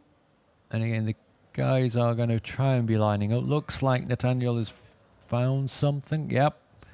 So again, in that similar position again. So he's going to have to change his approach. So this time dropping in off the top, staying critical. Second turn, still in a critical. But again, getting caught up again on that inside section and not quite managing to get through to that third wave. And that's just what's lacking, I think. Absolutely. And we're not looking for fireworks, I don't think, on that third wave, but third turn. But just linking that last one in would potentially give him an extra point, an extra 2. Yeah, just not being able to get it all the way down the line there. I do think it does look like he's not been able to get as much speed as he wants, because that first turn, he really is where he starts to produce it. All right, Everton now dropping in a little bit further down as well. First turn, check turn. Pretty much nothing now. This is where he starts to get busy. Lining it up and almost going over the falls there and yet releasing out. So similar situation that just happened there for Nathaniel. He had a 1.90, and Nathaniel, he has to be careful because he has already done 9 waves. So Nathaniel only has 1 more chance. So he needs to score a high 5 if he wants to stay alive in this competition. And you hope he's got his caddy on the beach letting him know this. that he doesn't want to be coming in and instigating his bottom turn on something that's not going to give that score, because he's going to get himself, he's going to get wave counted out. And so needs to be decent. This has to be good then. And looking at the wave, I don't think he's realized this. Right, here we go. So it needs to be a 5+ wave. What's he going to do? Good first. Oh, goes off the back. Goes off the back. And if he's not careful, he's going to be in the way of Everton. No, Everton now taking the better wave of the set. Oh, beautiful floater. Really linking it together. Great timing here from the Brazilian. And you can see frustration in his body language there as he knew he missed out on that last turn. Having a little look-see behind him. But that is going to be wave number 10 for Nathaniel. So he is waved out. That's it. And let's hope he knows. Let's hope he knows. He's going to head out again. The rule of typically what's going to happen here, he's going to turn and he's going to get his best wave, and he's not going to realise. Murphy is always an interesting individual. Murphy always does a pivot. Still, you see, it said 9th wave before. I still don't see a wave number 10 appearing on the scorecards for him. But that was there before, so if we're not mistaken, that was his 10th wave. Obviously, sometimes, you know, the caddy, sometimes you can lose count. It's not easy to keep count of your waves, but when it's on the line, you know, when something is on the line like this, which is to stay alive in the World Championship. But right now, neither scores are dropping for either of these athletes, so we'll wait for that information to come our way. Yep, no, there it is. Spinning wheel of death. Nathaniel is done. He is done, because there was no way that was a 5-point+ wave. So it is going to be Everton who is going to be taking the win of this one, because he has 2 minutes on the clock, and Nathaniel is not going to be able to take another ride. So that's a shame, because the youngster, the young rookie from Cape Verde, is not going to be able to continue on in the competition. Tough lesson, but part of competition. It's up to the rider to keep a track of the number of waves that they've taken, or to have a caddy on the beach who is being very clear to them to know that. It's a tough lesson learned, I think.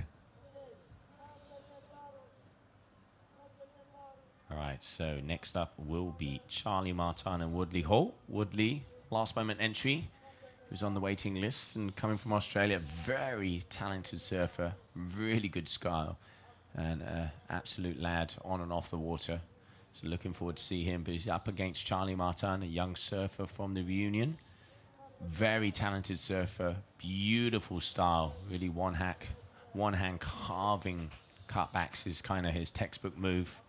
But right now, it is all the blue lycra, as Everton Martins has locked this one in, as he is going to be advancing through to that next round. And a 5.10, one of the top scores of the day. You've got to be happy.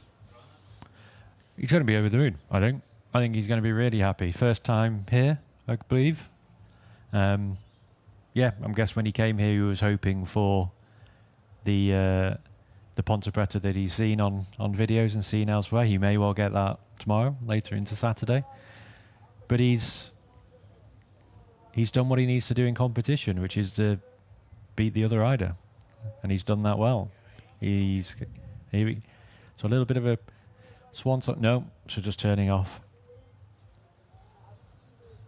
And just going to be closing out this heat. The final seconds, as then we will continue on. And Nathaniel, he doesn't realize that he's waved out. There's no doubt, because you can see him looking for a swell. So, you know, putting on a show for the public. And this is looking like one of the better waves he's had so far. So, all right, Nathaniel dropping in. First check turn, note, goes against that one as well, as the ticker is going to be closing out. So it is going to be Everton Martins who advances through to the next round, and winner of that heat number 4. Coming up next, heat number 5 of the men GKA Kite-Surf World Cup here in Cape Verde.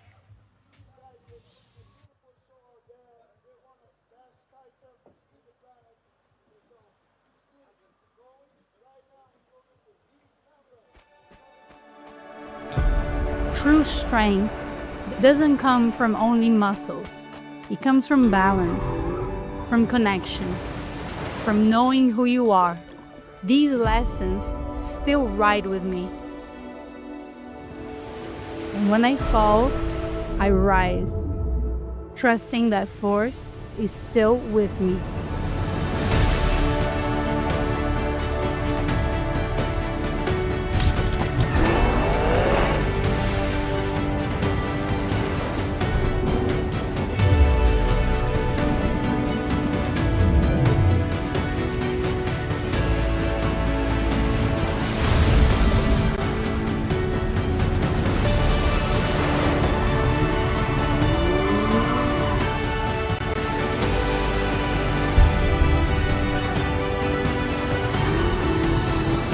I'm not chasing titles. I'm chasing my limits. What I believe to be true.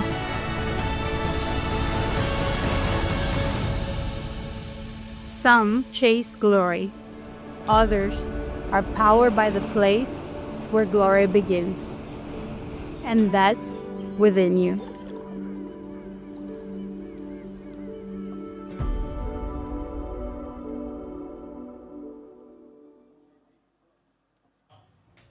And welcome back, everybody, as we continue on here for the fourth day in Cape Verde, the beautiful island of Sao Punta Preta. This right-hand point break that you can see here. Coming up, we're going to have Charlie Martin from the Reunion Island versus Woodley Hall from Australia. As this is your elimination round number 2, only one will prevail. So I think two of the lighter weight riders, would you agree, Joe, of the tour? So going to have a little bit of an extra benefit from that in these lighter winds. Does look like they're both on duotone kites at the moment, so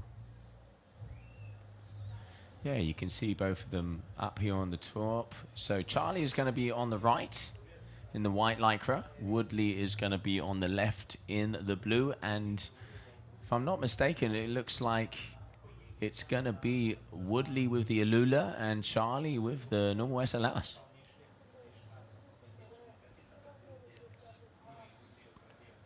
So a little bit of an advantage maybe on the D-Lab, on the Alula. Is designed for lighter winds, is designed for a bit more power per size. And I can see out of the corner of my booth as well, Roberto Barros, older brother of Nathaniel, getting ready for his heat, which will be the final heat of the day. And he is going up against Rafi Solami from Morocco. And Rafi, that boy can throw down. We saw him in Dakla, and he is a very talented surfer. First time again for him here in Punta Preta. Obviously, Roberto being one of the locals and a surfing Cape Verdean champion. Yeah, phenomenal surfer, phenomenal prone surfer. But having to transfer those skills out onto a kite is a slightly different discipline. Does take a bit of adapting. But I do think we'll be able to see just the out-and-out surf skills, hopefully, from Roberto in these lighter winds. And there we can see both of the athletes out here on the point. Once again, mowing the lawn, just staying up there and waiting for a little bit of energy to come their way. Let's not forget 10 waves for each rider. Top 2 scores are the ones that count. And judges are looking for 100% surfing. Linking those maneuvers together, power, execution, driving through the fins and down the line. And if you can add some airs, if you can add some barrels, if you can add some cutbacks, and flow being a very important word, you are going to get the kudos from them and those top scores. Best score so far, an 8.0 from Nikolai Davgiev in one of the previous heats. Then we've also seen top medium 5s and higher 6s from the likes of Simão Birro from Portugal. But right now, it looks like maybe Woodley having a little look-see there on the blue lycra on the left-hand side of your screen. And straight in the middle is going to be Charlie Martin, as we can see him there on the white lycra. Just a little wind reading coming in. We've got about 15 to 17 knots. And both of these guys out on what looks like 10 meters. We've seen 10s, 11s, some of the lighter guys on 9s. But yeah, definitely wind on the lighter side. Definitely on the line, but suitable conditions so far as we can see those scores coming in. Half an hour heats to make up for the time in between the sets and for those difficult conditions. Yeah, for the real purists amongst us, I think you're seeing the chess game has begun again between these two. These two are experienced on the tour. They know how the game of priority works, and this is what we're seeing at the moment, is Willie just holding that priority, matching Charlie for turn, matching him turn for turn at the moment, to making sure that he keeps that priority. So when the waves do come, Woodley has the choice then of which one he wants to take. Yeah, being on that higher line, that if he did take off on a wave, he'd go down. Of course, if he does commit and engage on a wave, he does lose that priority. One of the things we've been seeing with a few of the athletes is they, try and line up for the first one, then fade out and try and go for the one behind, and that isn't possible. They have to commit to a swell and stick with it before that happens. And yeah, the priority game, especially in marginal conditions, it's a book of itself. Yeah, you took the words right off me there. The priority game is that. I think we talked about it earlier that Paulina was very clear on how they expect the priority to work, and there was a lengthy discussion on the beach about the rider who doesn't have priority and what they're able to do in order to try and make the rider with priority actually take the wave and try and force the situation. It's not just the fact that the rider with priority can do whatever they want. It's just they have the choice to drop in or not. If they choose not to, they need to get out the way. Yeah, absolutely. I mean, there is gentleman's agreement, we could say, out there on the water, but sometimes gloves are off and it's knuckle punches all the way. Yeah, you got to get your elbows out. Exactly. When this spot is busy, like any spot here, I did my first trip to Mauritius this year, and I was riding at One Eye, and that ride took me a while to really get my elbows out and claim my wave. Being the polite British guy out at One Eye. Yeah, lost the wave a few times. Luckily for there's only 2 riders out, but it is part of it. You've got to claim your wave. And there you can see that green flag in the sky. Your heat number 5, round number 2, here in Cape Verde.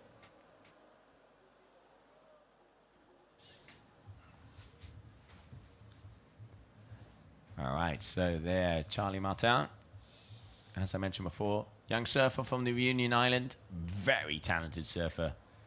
This boy, when it's on, he can throw down and lets that tail loose, to say the least. Willie Hall, more of the powerhouse, typical Australian surfer, hangs out a lot with James Carew. You can see that in his style, really, driving bigger fins, really driving kind of from top to bottom with big cutback turns. See on the lighter side right now, as both of these guys might have a little bit of an advantage there. Oh, going maybe just a little bit close there with the drone. It was either close or zoomed, not quite sure. But fortunately, it's not droned down. No, I do enjoy watching Charlie's socials. So his home spot on Reunion. Beautiful. Yeah. Sharky, but beautiful. Sharky here too, though. It is. More sharks off the water than on, mate. You just go down to the old Kalema and all the fins are out. All right, so sets are definitely far and few between at the moment. There we can see Arsenio Diaz. Recognize those dreads from a mile away, as he unfortunately is the end of his span here at the Kitesurf World Cup in Cape Verde. And now only one can survive, as the Highlander says.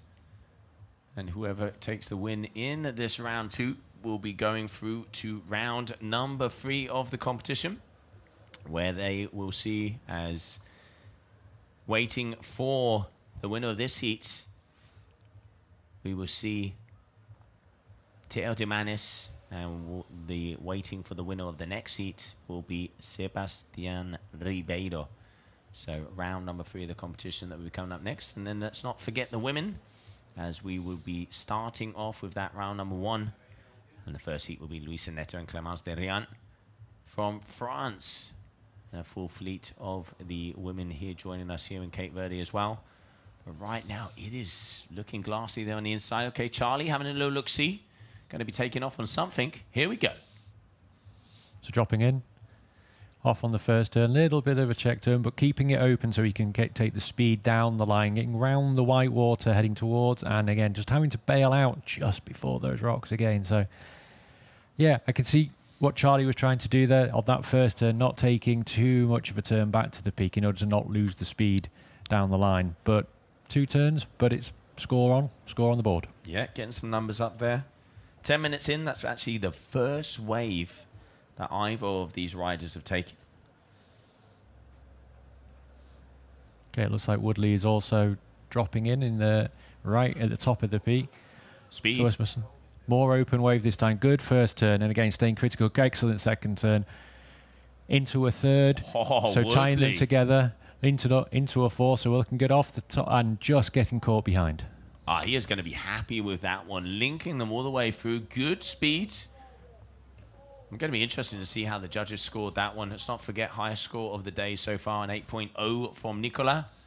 Then we've seen the likes of medium 6s, Simalbiro, high 5s also coming into play. But yeah, looking like a very good wave. Speed in and out. Made the most of it. Came off the back. Good ride in there from the Aussie. Yeah, you can see what he's trying to do. He's trying to do what a lot of the other riders we've seen in the previous heats, trying to catch that wave a little bit further up the peak and actually working out for Woodley on that one rather than getting caught on the inside. But I think the difference was the speed off that first turn in order to get into the second turn instead of getting caught up in that first turn, which is then meaning you're then running out of space on the inside. Yeah, and just waiting there, we can see for the numbers of both of them, Charlie's just about to get that first score. And there we can see him front and center on your screen, siding against it. Yeah, I think we've seen a immediate reaction from Charlie. He has gone slightly further up the peak as well, having seen that. I think he caught it over his shoulder just as he was heading out. And I saw immediately he's tried to set himself up in that position. And a 5.0 there for Woodley. Good score. Good, solid score. Nice to put himself in that position already on that first wave. Gives him a little bit of breathing room because, you know, we saw with Nicola with the 8s, we've seen with a lot of the guys when they get to that medium 4s, 5s, 6s and 7s and 8s, you know, you can start to breathe. And in conditions like that, to already land a set wave straight off the bat, no, great ride in there from the Aussie. Yeah, and I think we're seeing just how good Nicola's wave was actually to get an 8. I mean, I said it before, to get an 8 in these conditions, my hat goes off to you, mate. And good to see the judges also rewarding when, you know, dotting all the I's and crossing all the T's, and the judges going, no, you know what, that is 2 points above anybody. And that's really good because it's a message to the athletes that, hey, if you perform and you risk it, you are going to get rewarded. It's a lot different than just suddenly seeing, an average of scores all being the same. I think that's really good judging there on that set and on that wave. That kind of, gives the athletes an idea of what they have to do. Charlie going against this one again, so he's going to be going back out. I think what we're seeing is both of them working at the same point, and I think they are starting to work out which one they want to take and which one is just going, and not dropping in and getting caught up and wasting one of those 10 and being in the same situation that Nathaniel was in and having nothing left.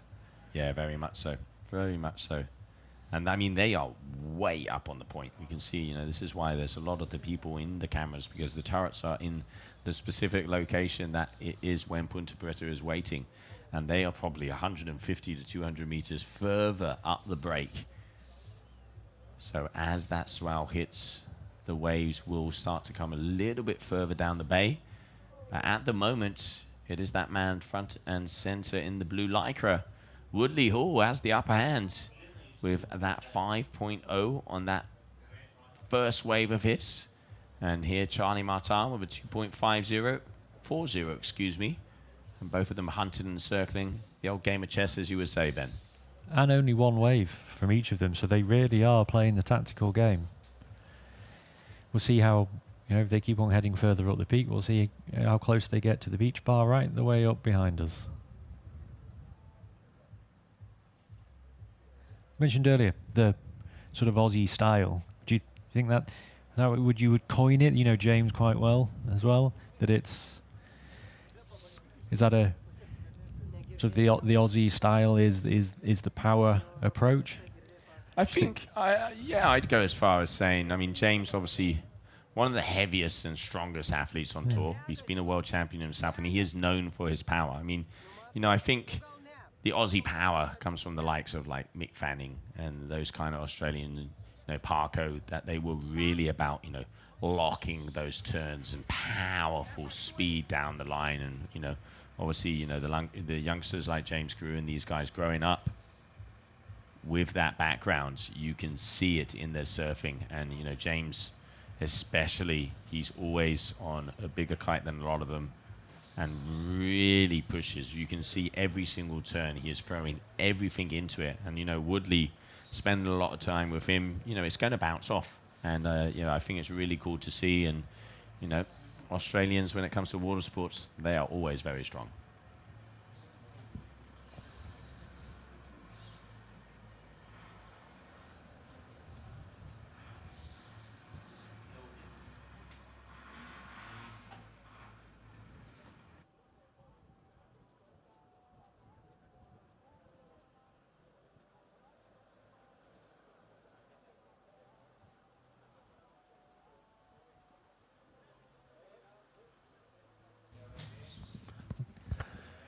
Okay, so Woodley is just dropping in, second and third turn, and then again getting caught up slightly on the inside. So I wouldn't say not as high a score as his 5, but a second score on, which will be the second. You will be just 2 scores so far for Woodley coming through on this one, and still only 1 for Charlie at the moment. Plenty of time left. But Absolutely. But you wonder how the mind games begin.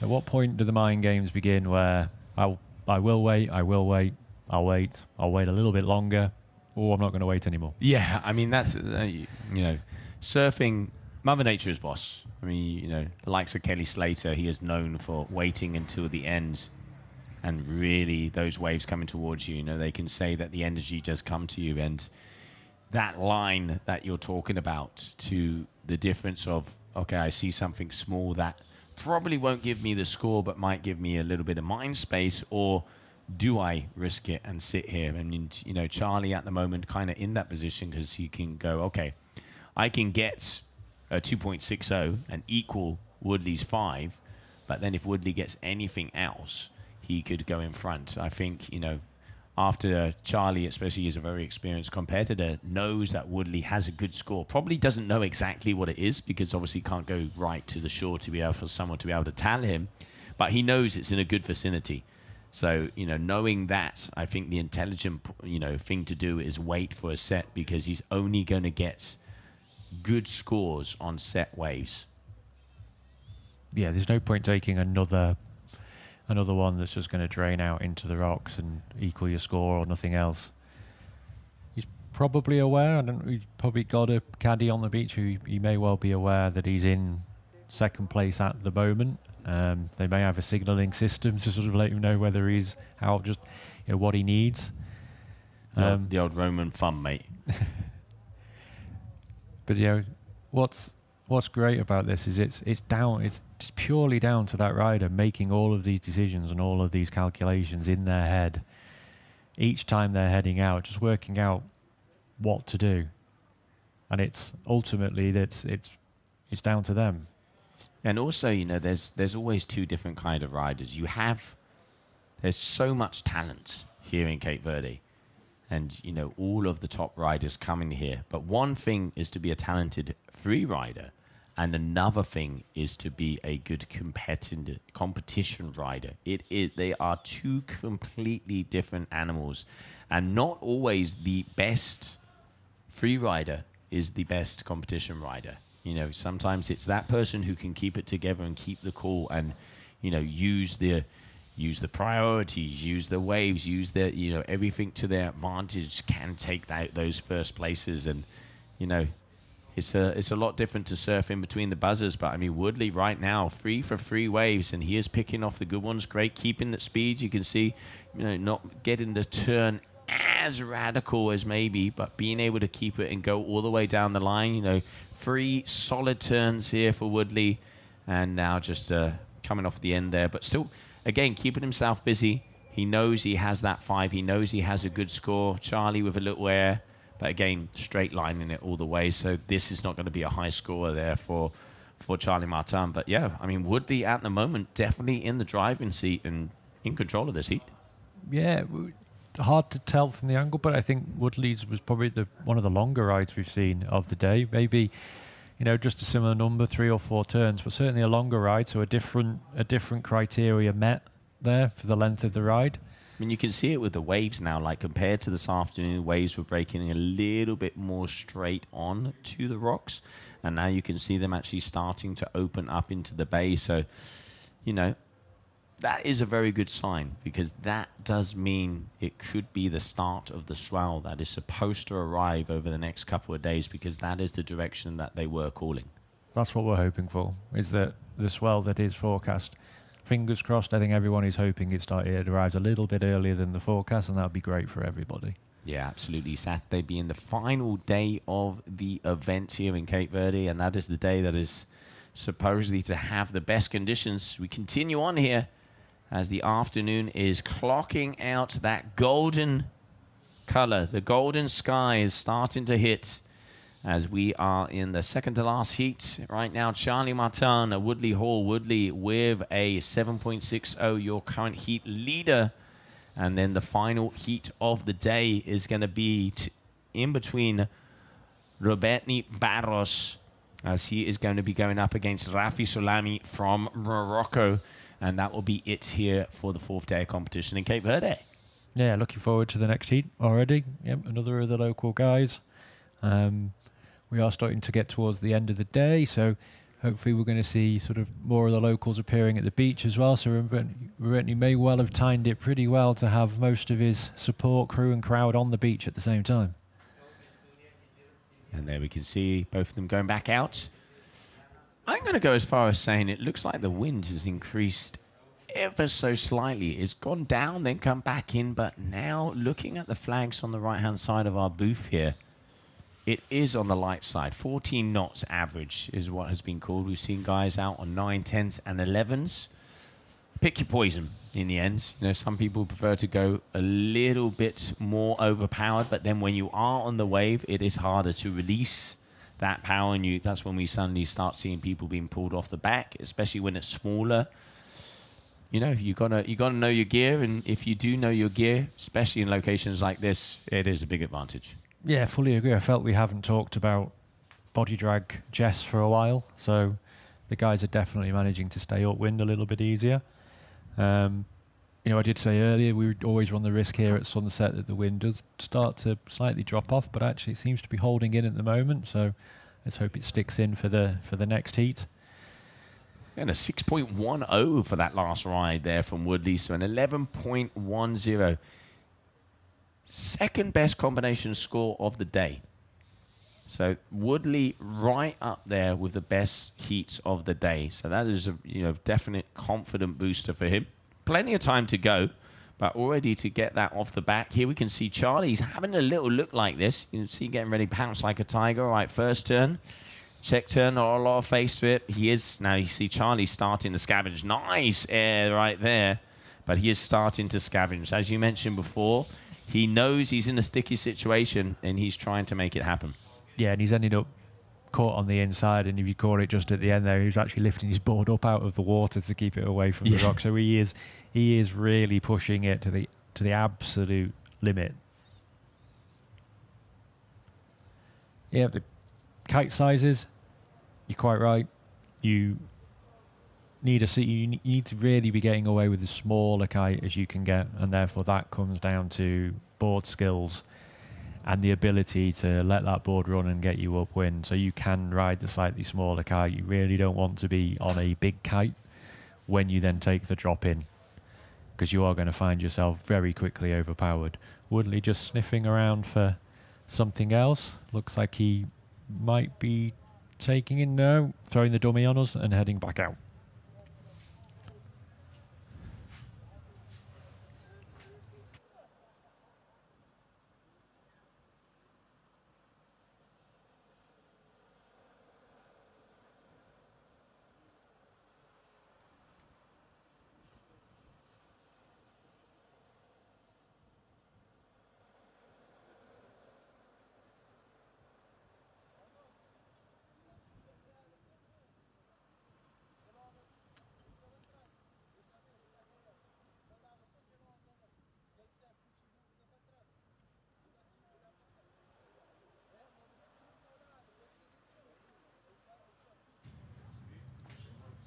All right, so just under 6 minutes to go as we continue on right now. And sets are definitely far and few between on this heat. We've only seen probably 2 good sets, and Woodley's had both of them. Yeah, we've seen the frequency of sets just seem to be running sort of alternately between the heats, feels like. The previous heat had a little bit better number of sets, a higher number of sets, I would think. These guys have had less, but Woodley has really worked hard to get those 2 scores, and well deserved as well, I think. I think that second score, the 6-1, was in my humblest of opinions, a reward, I think, for the length of the ride as well. I think it was the furthest down round the point that we've seen so far. Yeah, being able to keep the speed, and I think, you know, good riding from him, because he could hit those turns a little harder, but that would compromise him being able to continue on. And you know, especially in a game like this right now, where board speed is so important to get past those sections. Really good riding there from the Aussie, and here we can see him dropping in yet again. Good first turn, going for seconds, but having to drop out there with that one. That's good decision making. Just choosing, just looking. Knows he doesn't need to take it right inside and run all the risks. Charlie this time, though, answering back. So heading in, no turn yet so far, just heading straight down the line. And now having to turn in the smaller shads. Oh, and so close. Having actually to hop over the rocks to get there, and then just straight lining in the smallest of waves, and really trying to work for just something in there. Yeah, no, you can see definitely not being able to get the size that he needed there, unfortunately. So that is not going to be the scores that Charlie wants. Still just under 4 minutes to go as we continue on. Then we can see Woodley having a little look-see. As after this heat, it's going to be Rafi Salami up against Roberto Barros as the final heat of the day.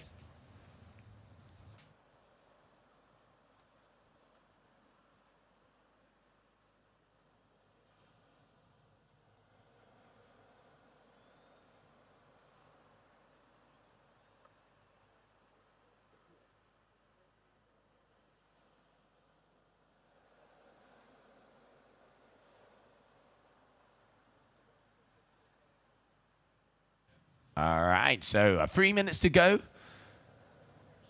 Both of the boys back up on the points as we continue on. And now I could see Robertny making his walk up along the point, which he looks like he's going to be coming in further along to be already up in the upwind position. And there we can see Charlie Martin here on the drone with 2 hits. Can he get a third? Yes, he does. Floater. Nice ride there from the Reunion boy. And a closer right on the rocks. So that is a good wave there from Charlie. You're going to see the scores. Is that going to make a difference? That could put a potential push. We didn't quite see the first turn of that wave. And that was the first of that set. So definitely Charlie taking it to him, but here comes the set wave. This is looking very nice for Woodley. Can he make of it? Great selection off the top already. Links himself down, keeps that speed. He is going to set that rail. Again, great timing from the Aussie. Breaks himself a little bit to try and set up for a final turn here on the rocks as he's going to be going back as he looks in on the shore. One of the bigger sets of this heat, but just being able to get 2 scores. Probably not to improve on that 5.0, but again, the judge's perspective is right on the point compared to what we have here. as we're just coming into 90 seconds to go of this heat.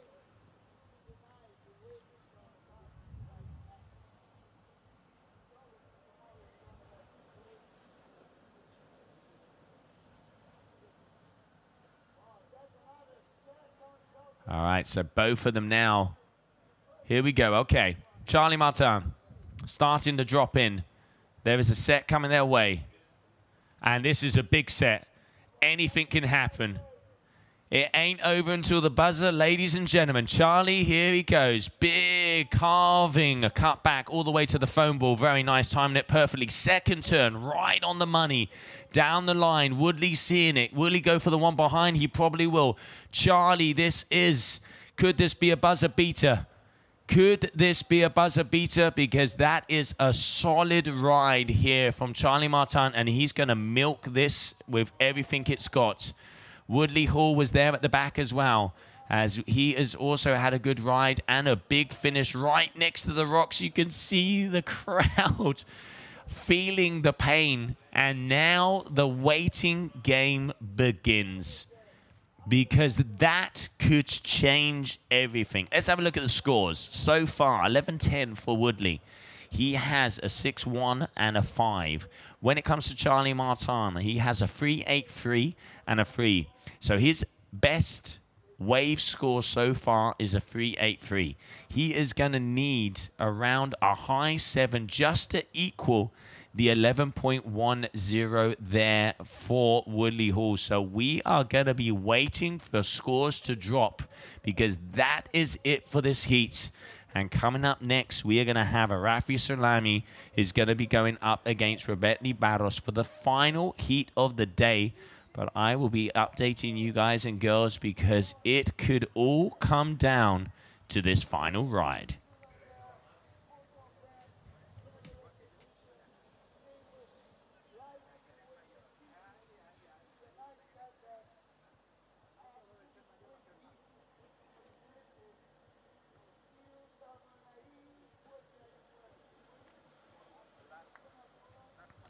And scores are in. That was a 5.33 there for Charlie Martin.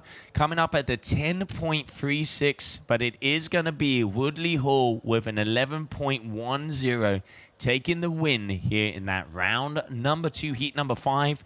As we continue on your GKA Kite-Surf World Cup here in Cape Verde, Punta Preta.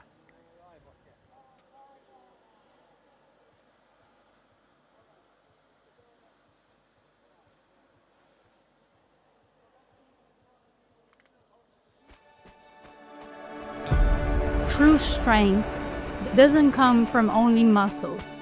It comes from balance, from connection, from knowing who you are. These lessons still ride with me. And when I fall, I rise, trusting that force is still with me.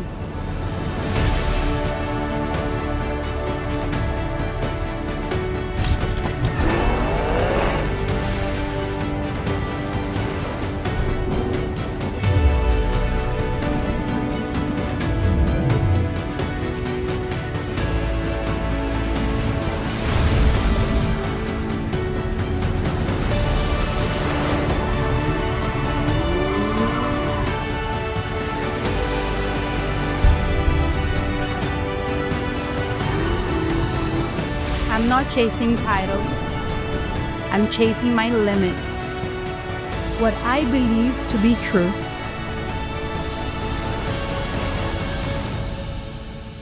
Some chase glory. Others are powered by the place where glory begins. And that's within you.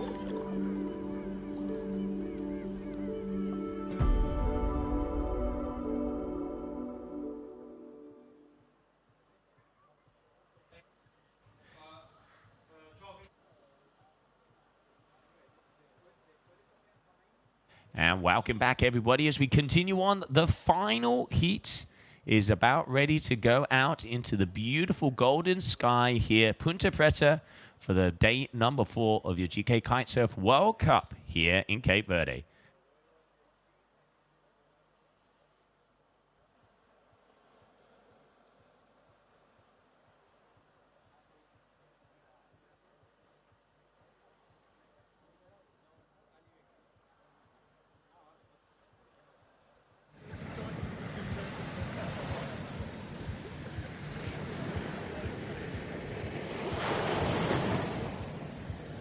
Down on the beach with Woodley, the winner of that last heat. Congratulations, Woodley. Thank you.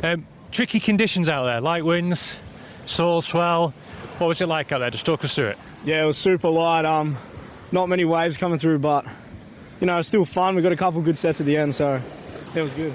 It looked like on I think it was the second wave that came through, I think your highest wave score, you actually managed to tie it further round the point. Was that something you were trying to do, or was that just a little bit of happy luck? Well, I was just hanging on. There was lots of rocks involved, but yeah, no, it was good. Just got lucky, I guess. And it's last question, just so the guys see, you were taking off a lot further round the point than we've seen others. Again, intentional or just reacting to what you saw out there? A bit of input from some of the older boys. I don't know, just kind of seeing what previous heats and seeing what they do and getting after it. Well, congratulations. Thanks, mate. Cheers. And carry on with the competition. Well done. Cheers.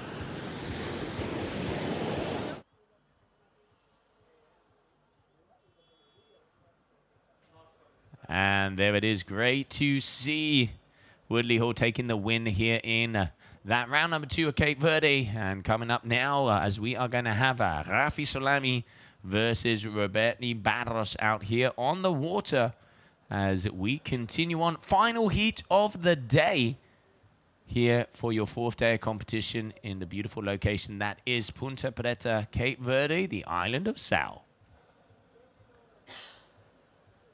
And there we can see the boys getting ready to line up 30-minute heats. And on your screen, you can see the 2 warriors getting ready to battle.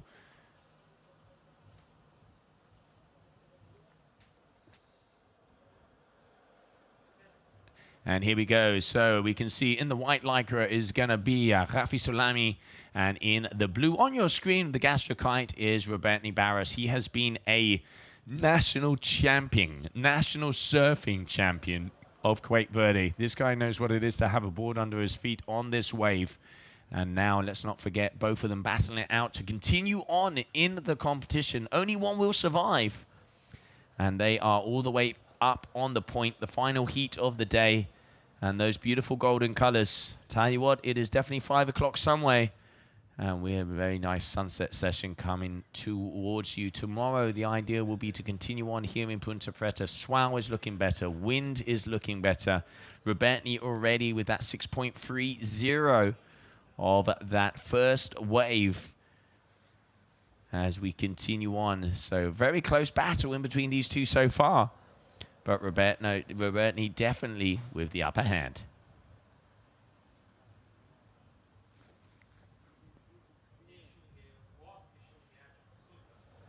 And here we can go, both of them coming our way. So a little bit further down the line, Robertni, and there on your screen, Rafi Solami with that 5.13 versus a 6.30.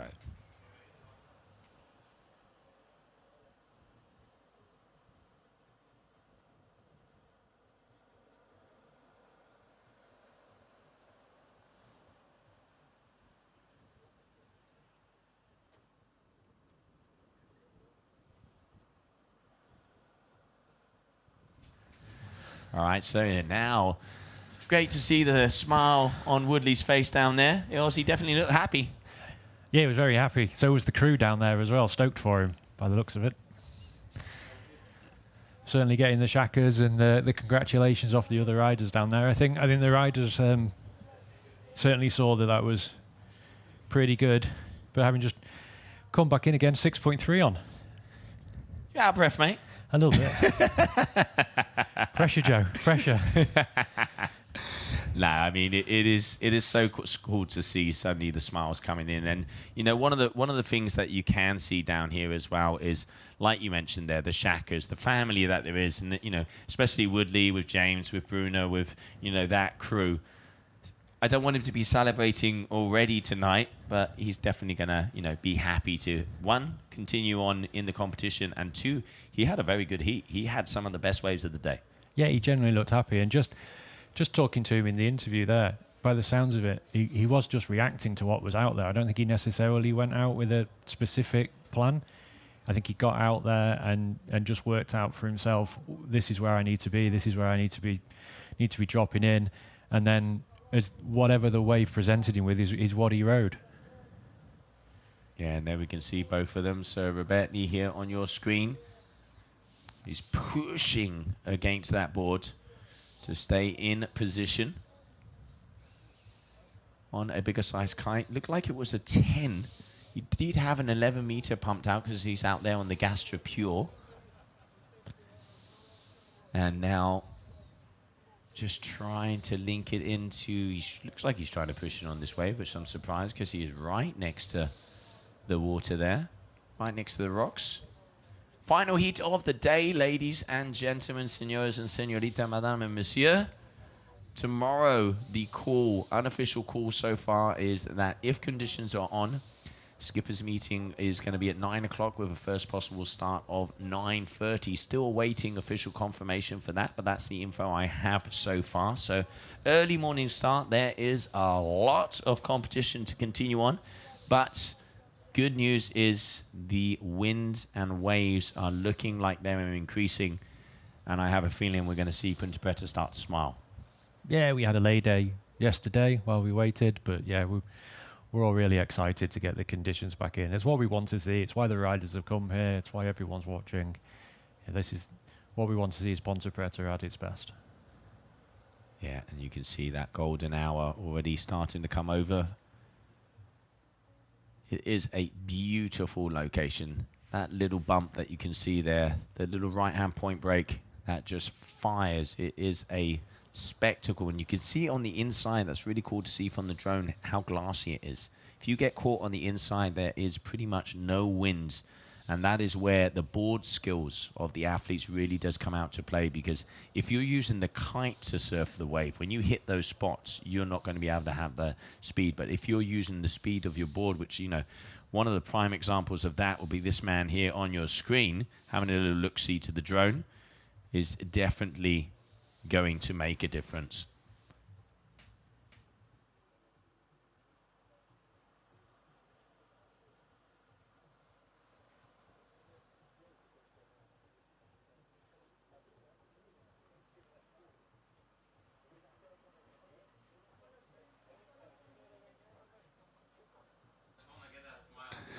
And you can see the smile there, getting as close as possible. Got to get in for the fans, haven't we? Got to get in for the fans. I mean, we saw the white in his eye. Yeah, giving him a little buzz there as he went past, little buzz cut. But yeah, you know, I don't think much will knock Robertni off his game. He is a very focused guy when he's out on the water. Passionate, definitely passionate, and he should be with that 6.30. Rafi here. There you can see Josh Silva on the right-hand side, the man that makes this happen. Him and Giada, both of the guys from Nautic Sport Events, I'm going to say it, a huge obrigado, a huge thank you. Without those two, this event wouldn't be possible. And the amount of effort and time that they put in to make, you know, and push to have Punta Preta put on the map, you know, hats off to them, because, you know, a huge thank you to them. And, of course, to all the institution partners, to all of the partners, all of the brands, you know, the GKA, everybody that puts this event together, because it is a show to be seen and a show to have when Punta Preta is on. And it does look like, looking at the forecast, as we mentioned before, we are definitely starting to get excited. Just under 20 minutes to go so far. If you're just tuning in, Robertni Barros, one wave already in the lead. Rafi Salami just closely behind with a 0.9 difference with that 5.40. That man on your screen right now. Yeah, Kafi competing against, we talked about people who know this spot inside out. Robertni's right up there as a surfer out in some of the biggest surf here that you'll see. Competed in surfing as well, not just kite surfing, but competed in surfing. So, you know, Rafi he is up against a local knowledge. You can use that if he's got the time in the heat to just have a look and see what Robertni is up to.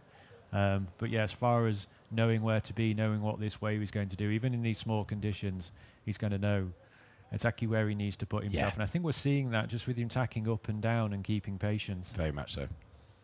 Yeah, I mean, you know, he can read it.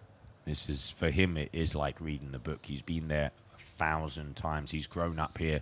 He's probably said hello to each single one of the rocks here as well. So it is definitely, you know, that local knowledge. And, we talked to the likes of Mito Monteiro, who the godfather of this sport, together. Also, we've had Josh Angulo on the stream a few years back. And, these are guys that know this location and they knows what it takes. And when you can see them on the water, it's also, I always, I do believe in an energy out there.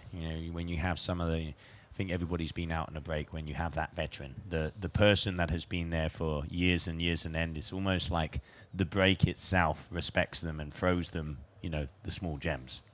Yeah, there's a real respect out here and a passing on of the knowledge as well. Everybody here is so willing to share. Like, everyone talks about sort of local knowledge and respect the locals, but the guys here will share so much with you about the spot. And it's, for someone like me that is a visitor to the island, I every single year I learn more about this sport, and you wouldn't think, having done it, I've been 25 years now, I'm still learning off guys that are new to it. They're relatively new, but the speed of learning and their ability to take that off some of the greats in the sport and then push it even further themselves.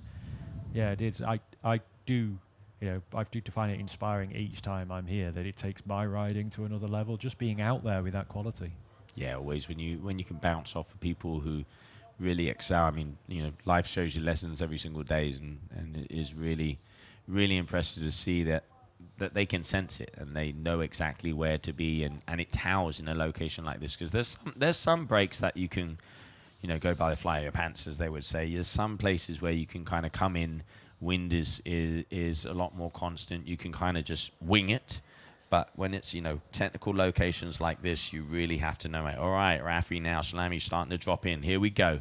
The Moroccan athlete, check turn, hasn't got the speed, needs to start to pick it up, going a little bit too far out in front, needs to stay on that face if he wants to be able to make those turns. You can see the frustration in his body language. I'm a big person about body language, and, Robertni's calm, cool, and collected. Rafi is starting to have a little look-see and, find his way here. But I must admit, I am very impressed with all of the younger Cape Verdean riders here, because it's not every competition that they're relaxed. You can see them waiting. Of course, the likes of Matthew, Mitu, and Ertun, who have huge amounts of experience, they know how it is. But, some of the locals where they are really just chilling, waiting, and the waiting game in these kind of waves is nerve-wracking. Yeah, and they get the opportunity to get into this competition once a year through their national championships. There's two wild cards through on the national championship. So they have to get through the national championship. And let me assure you, that national championship was a high-quality competition. Oh, it would take a lot. It would take a lot of the top 24 out, I can tell you that. So I think we were pushing 16 riders in it, and that's not as many as I think we could get, given that it was held on Sal. There's going to be riders on the other islands who, again, just for travel purposes, can't get here. There's quality on those other islands as well. Oh, man, for sure. Boa Vista, I've seen people throw down, and, we've seen Matthew now has his Duotone Pro Center over there. We have Charlotte Carpentier also. She has a surf house over there. So hit those guys up if you ever want to go and check out Boa Vista. There are some amazing conditions on that island. Here, of course, we have, Joe Silva and Mito with the Kite Beach, and yeah, like you say, Wesley Brito, who has been a world champion of wing foiling, also coming from Boa Vista. The big names all around the archipelago of Cape Verde. But, I mean, why wouldn't there be with conditions like this? Yeah, and most of the guys that are competing, they're also running their own businesses, kite schools, surf schools as well. It's not like they're necessarily out there all day, every day. They are having to fit it in around their day job. But their ultimate goal is to step up and do it as a professional athlete. Absolutely. And one of the things I will always say about the Cape Verdeans is they are champions on and off the water. They are very down to earth, and I still have yet to meet a Cape Verdean kite surfer who is on tour that isn't super chilled, always helpful, and always has that, kind of like Josh was saying, that aloha, has that spirit. And yeah, as soon as the music hits, then we're talking. So all right, Robert. Now going in, can see that crouching style. He goes backside here, one of the few riders to go backside. I think the only two, well, three, isn't it? Arsenio and Matthew are the only three riders here that will be going backside in this wave. And very few that can navigate this wave backside. Yeah, Roberti can ride switch, but I think he's consciously choosing to ride backside for this. Now we're seeing Rafi just drop in. It better on the better top turn on this one, so he's learned off the second one. Around again, he's got a nice flow, just getting caught up. Heading down the line for the next one, heading towards the rocks, just working out where he can go. He's trying to line up for that extra turn and then having to bail out. Yeah, a little bit of the old handbrake on that second one. First one was nice. Maybe, we've seen the likes of some of the athletes going a little bit further down the line. He is really going just ever so slightly in front of the wave where it's harder to keep the speed. He is able to get, let's say, a little bit more of a verticality on that bottom turn going rail to rail. But you could see on that second one, kind of pushing the tail through the face instead of coming off the top. So judges obviously going to take that into account. Every decimal counts here. Any heat can be a final. And let's not forget elimination round. Whoever wins continues on. Whoever doesn't, that is going to be their end of their run here in Cape Verde for the 2026 event. I'm quite liking what I'm seeing off Rafi, though. With there's a smoothness and a flow that I think is there, but just struggling to execute it in these conditions.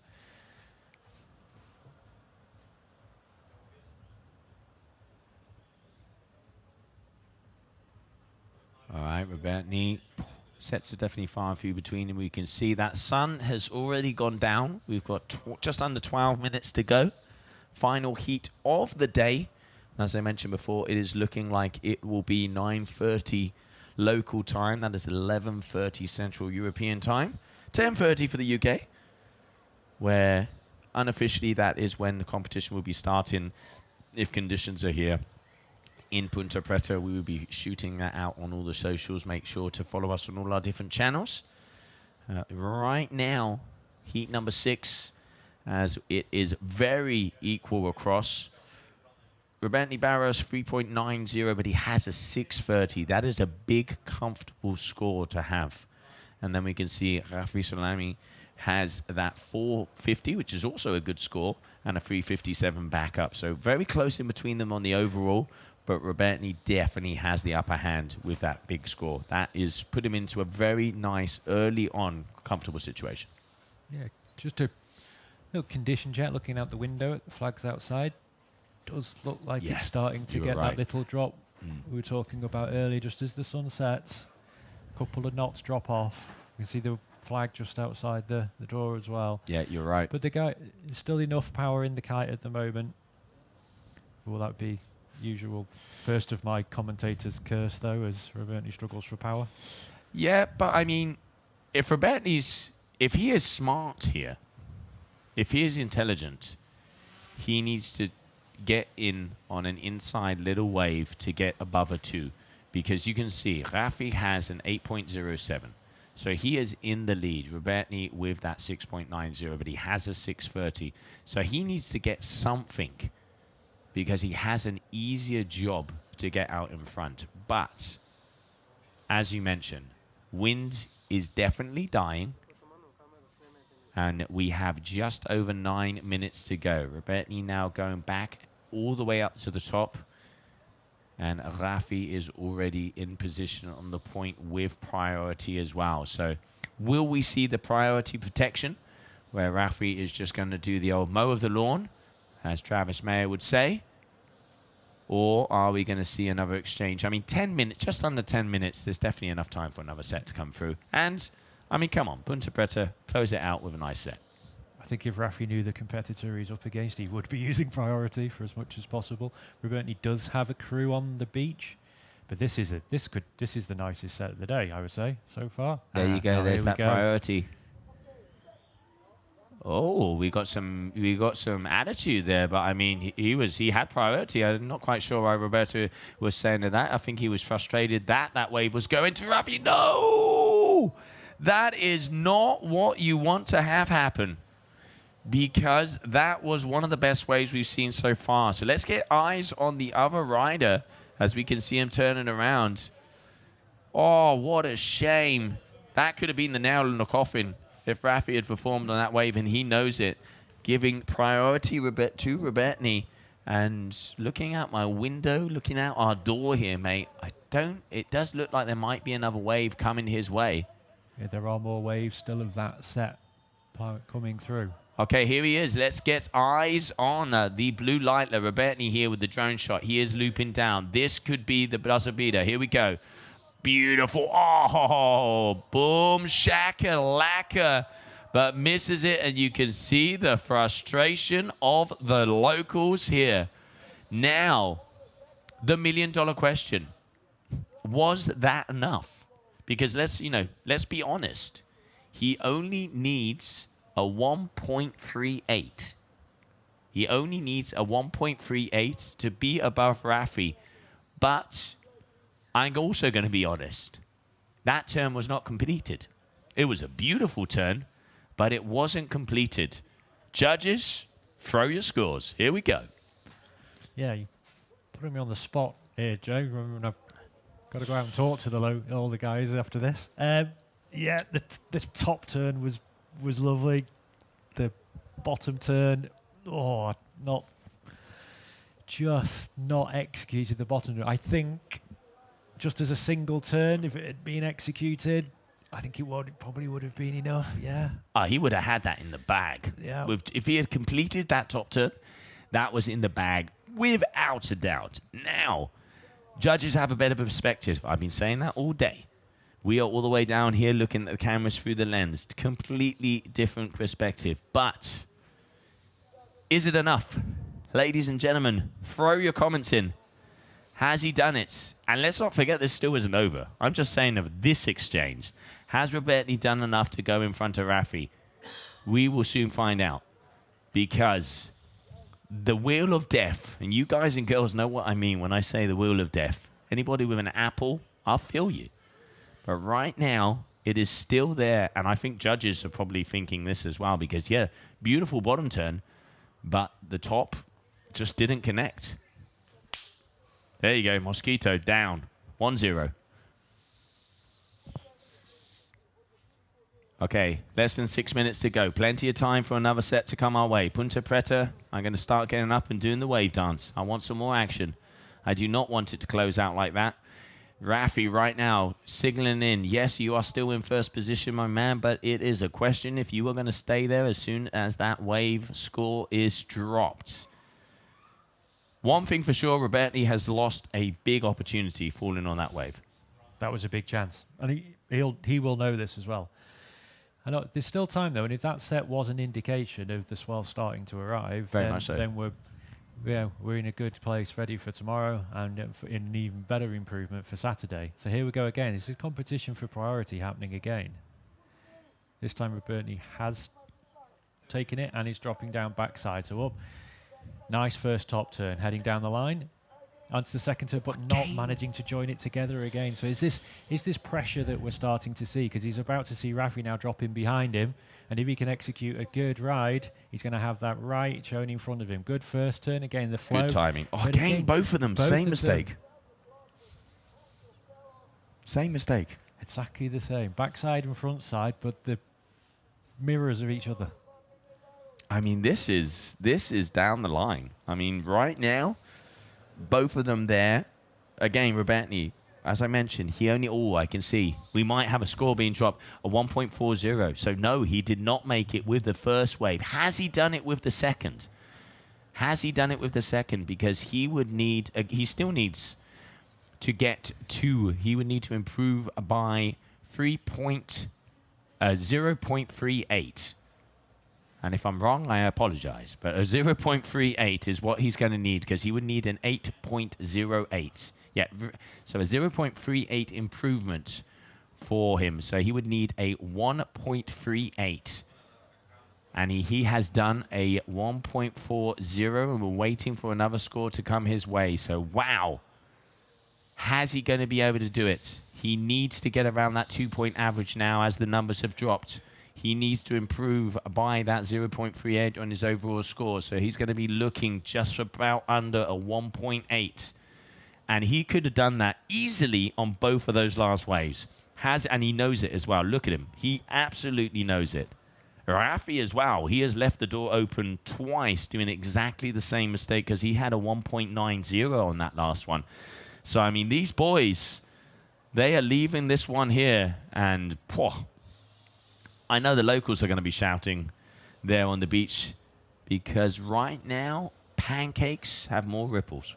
That last little tussle did feel a little like both of them getting caught up in what the other was doing. Very much so. Absolutely. It felt like Robertini, knowing that he'd claimed priority on that one, but was aware that Rafi was dropping in behind him, and he was conscious that he had to get a good ride in. Rafi sees him fall. Here's my opportunity. Can I take it? No, I'm going to take a fall on that second turn as well. So, yeah. And it is flat to the horizon right now.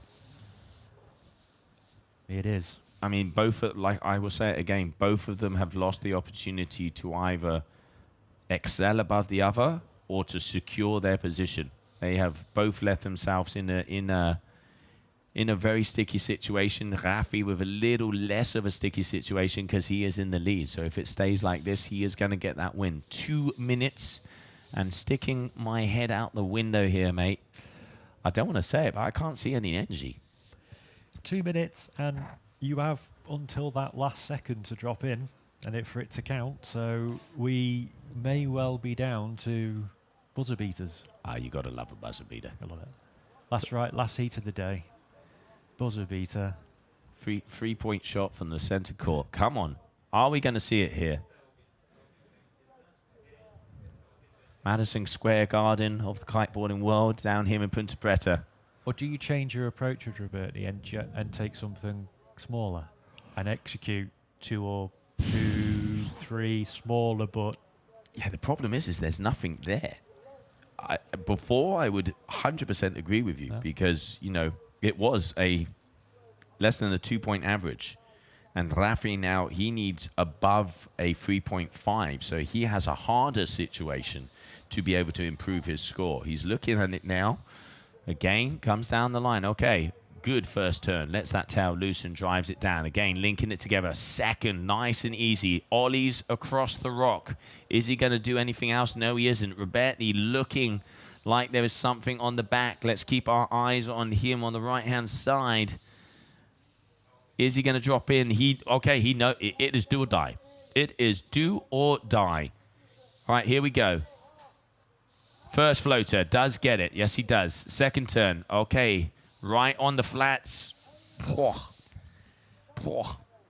that worth 0.38 more? I ain't going to say a thing. That is as close as it can get, and both of the guys going back out. There is a little bump. There's lines coming. Now, the question is can they get on those swells before that stops? 10 seconds to go, and neither of them are on a swell. Roberti turns around as it is going to be closing out, as we are going to wait for the results to come in, because that is going to be it for this heat, ladies and gentlemen. So waiting for confirmation of the winner of this final heat of the day. As we can see, both of them asking because they know it is close. They know it is close. And here, interference of salami. So there is an interference in here as well. So that could mean the difference of everything. I've just got the information coming in here from our head judge. As it looks like Rafi has had an interference thrown his way, which is the wave where Robertini's hand went up. So it looks like Robertini had the priority, even though from our camera it seemed otherwise. So we are just waiting for the confirmation of the winner. And that will be it here for the day number 4 of your GKA Kite-Surf World Cup in Cape Verde. Yeah. So we're going to stay connected until that result comes in. What we didn't see is we didn't see who actually turned first and was heading in. So the fact that they came from 2 different directions, and it felt like from the line that Rafi was the upwind rider, that doesn't necessarily mean he had priority. We've talked about priority quite a lot today. But it potentially, and Robertney would know. He's a very experienced surfer. I wouldn't see him claiming if he didn't think he had a genuine case for it. And here we can see it's looking like, so information coming in as I am connected with the judge tower, as we are still waiting for those final scores. So while we are waiting, you can see the beautiful golden hour here in Punta Preta, as we are waiting for those waves to drop in to see if that makes a difference. So here, information from our head judge, Paulino Pereira. Interference to Rafi Salami has been called. They will cut half of his best score. Okay, so it is confirmed. Ladies and gentlemen, continuing on in the competition is going to be Robertney Barros. So the Cape Verdean is going to continue on as we come back tomorrow for another day of action. Swell is looking good, wind is looking good, and hopefully Punta Preta will hold its line and throw us some action. I'm Josie Ashton, and thank you very much for joining us. Ben, hard day, but good to see some action. Yeah, been a great day. First time in the booth. Absolutely loved it. Some great action. It's like we timed it to get the drama right at the end. And looking forward to tomorrow and then on to Saturday.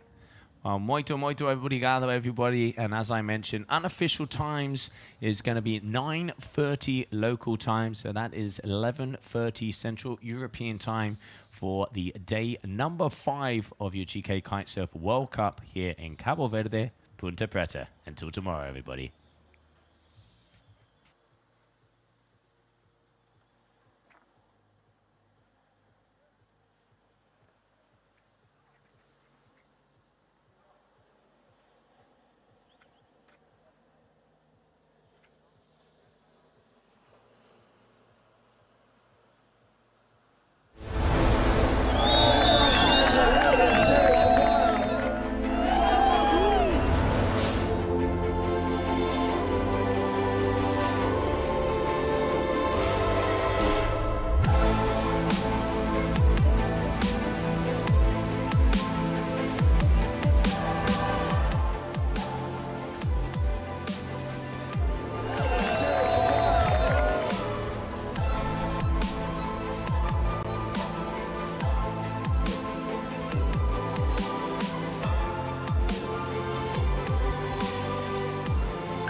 True strength doesn't come from only muscles.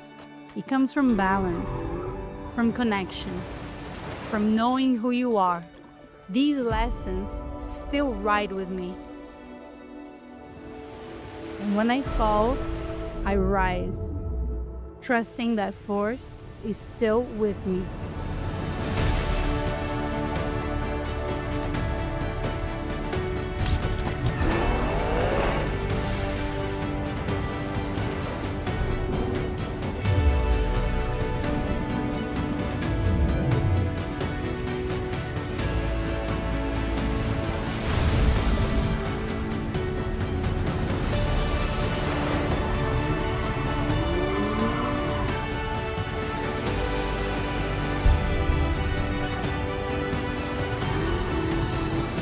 I'm not chasing titles.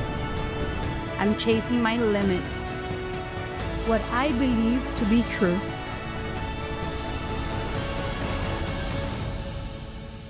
Some chase glory. Others are powered by the place where glory begins. And that's within you.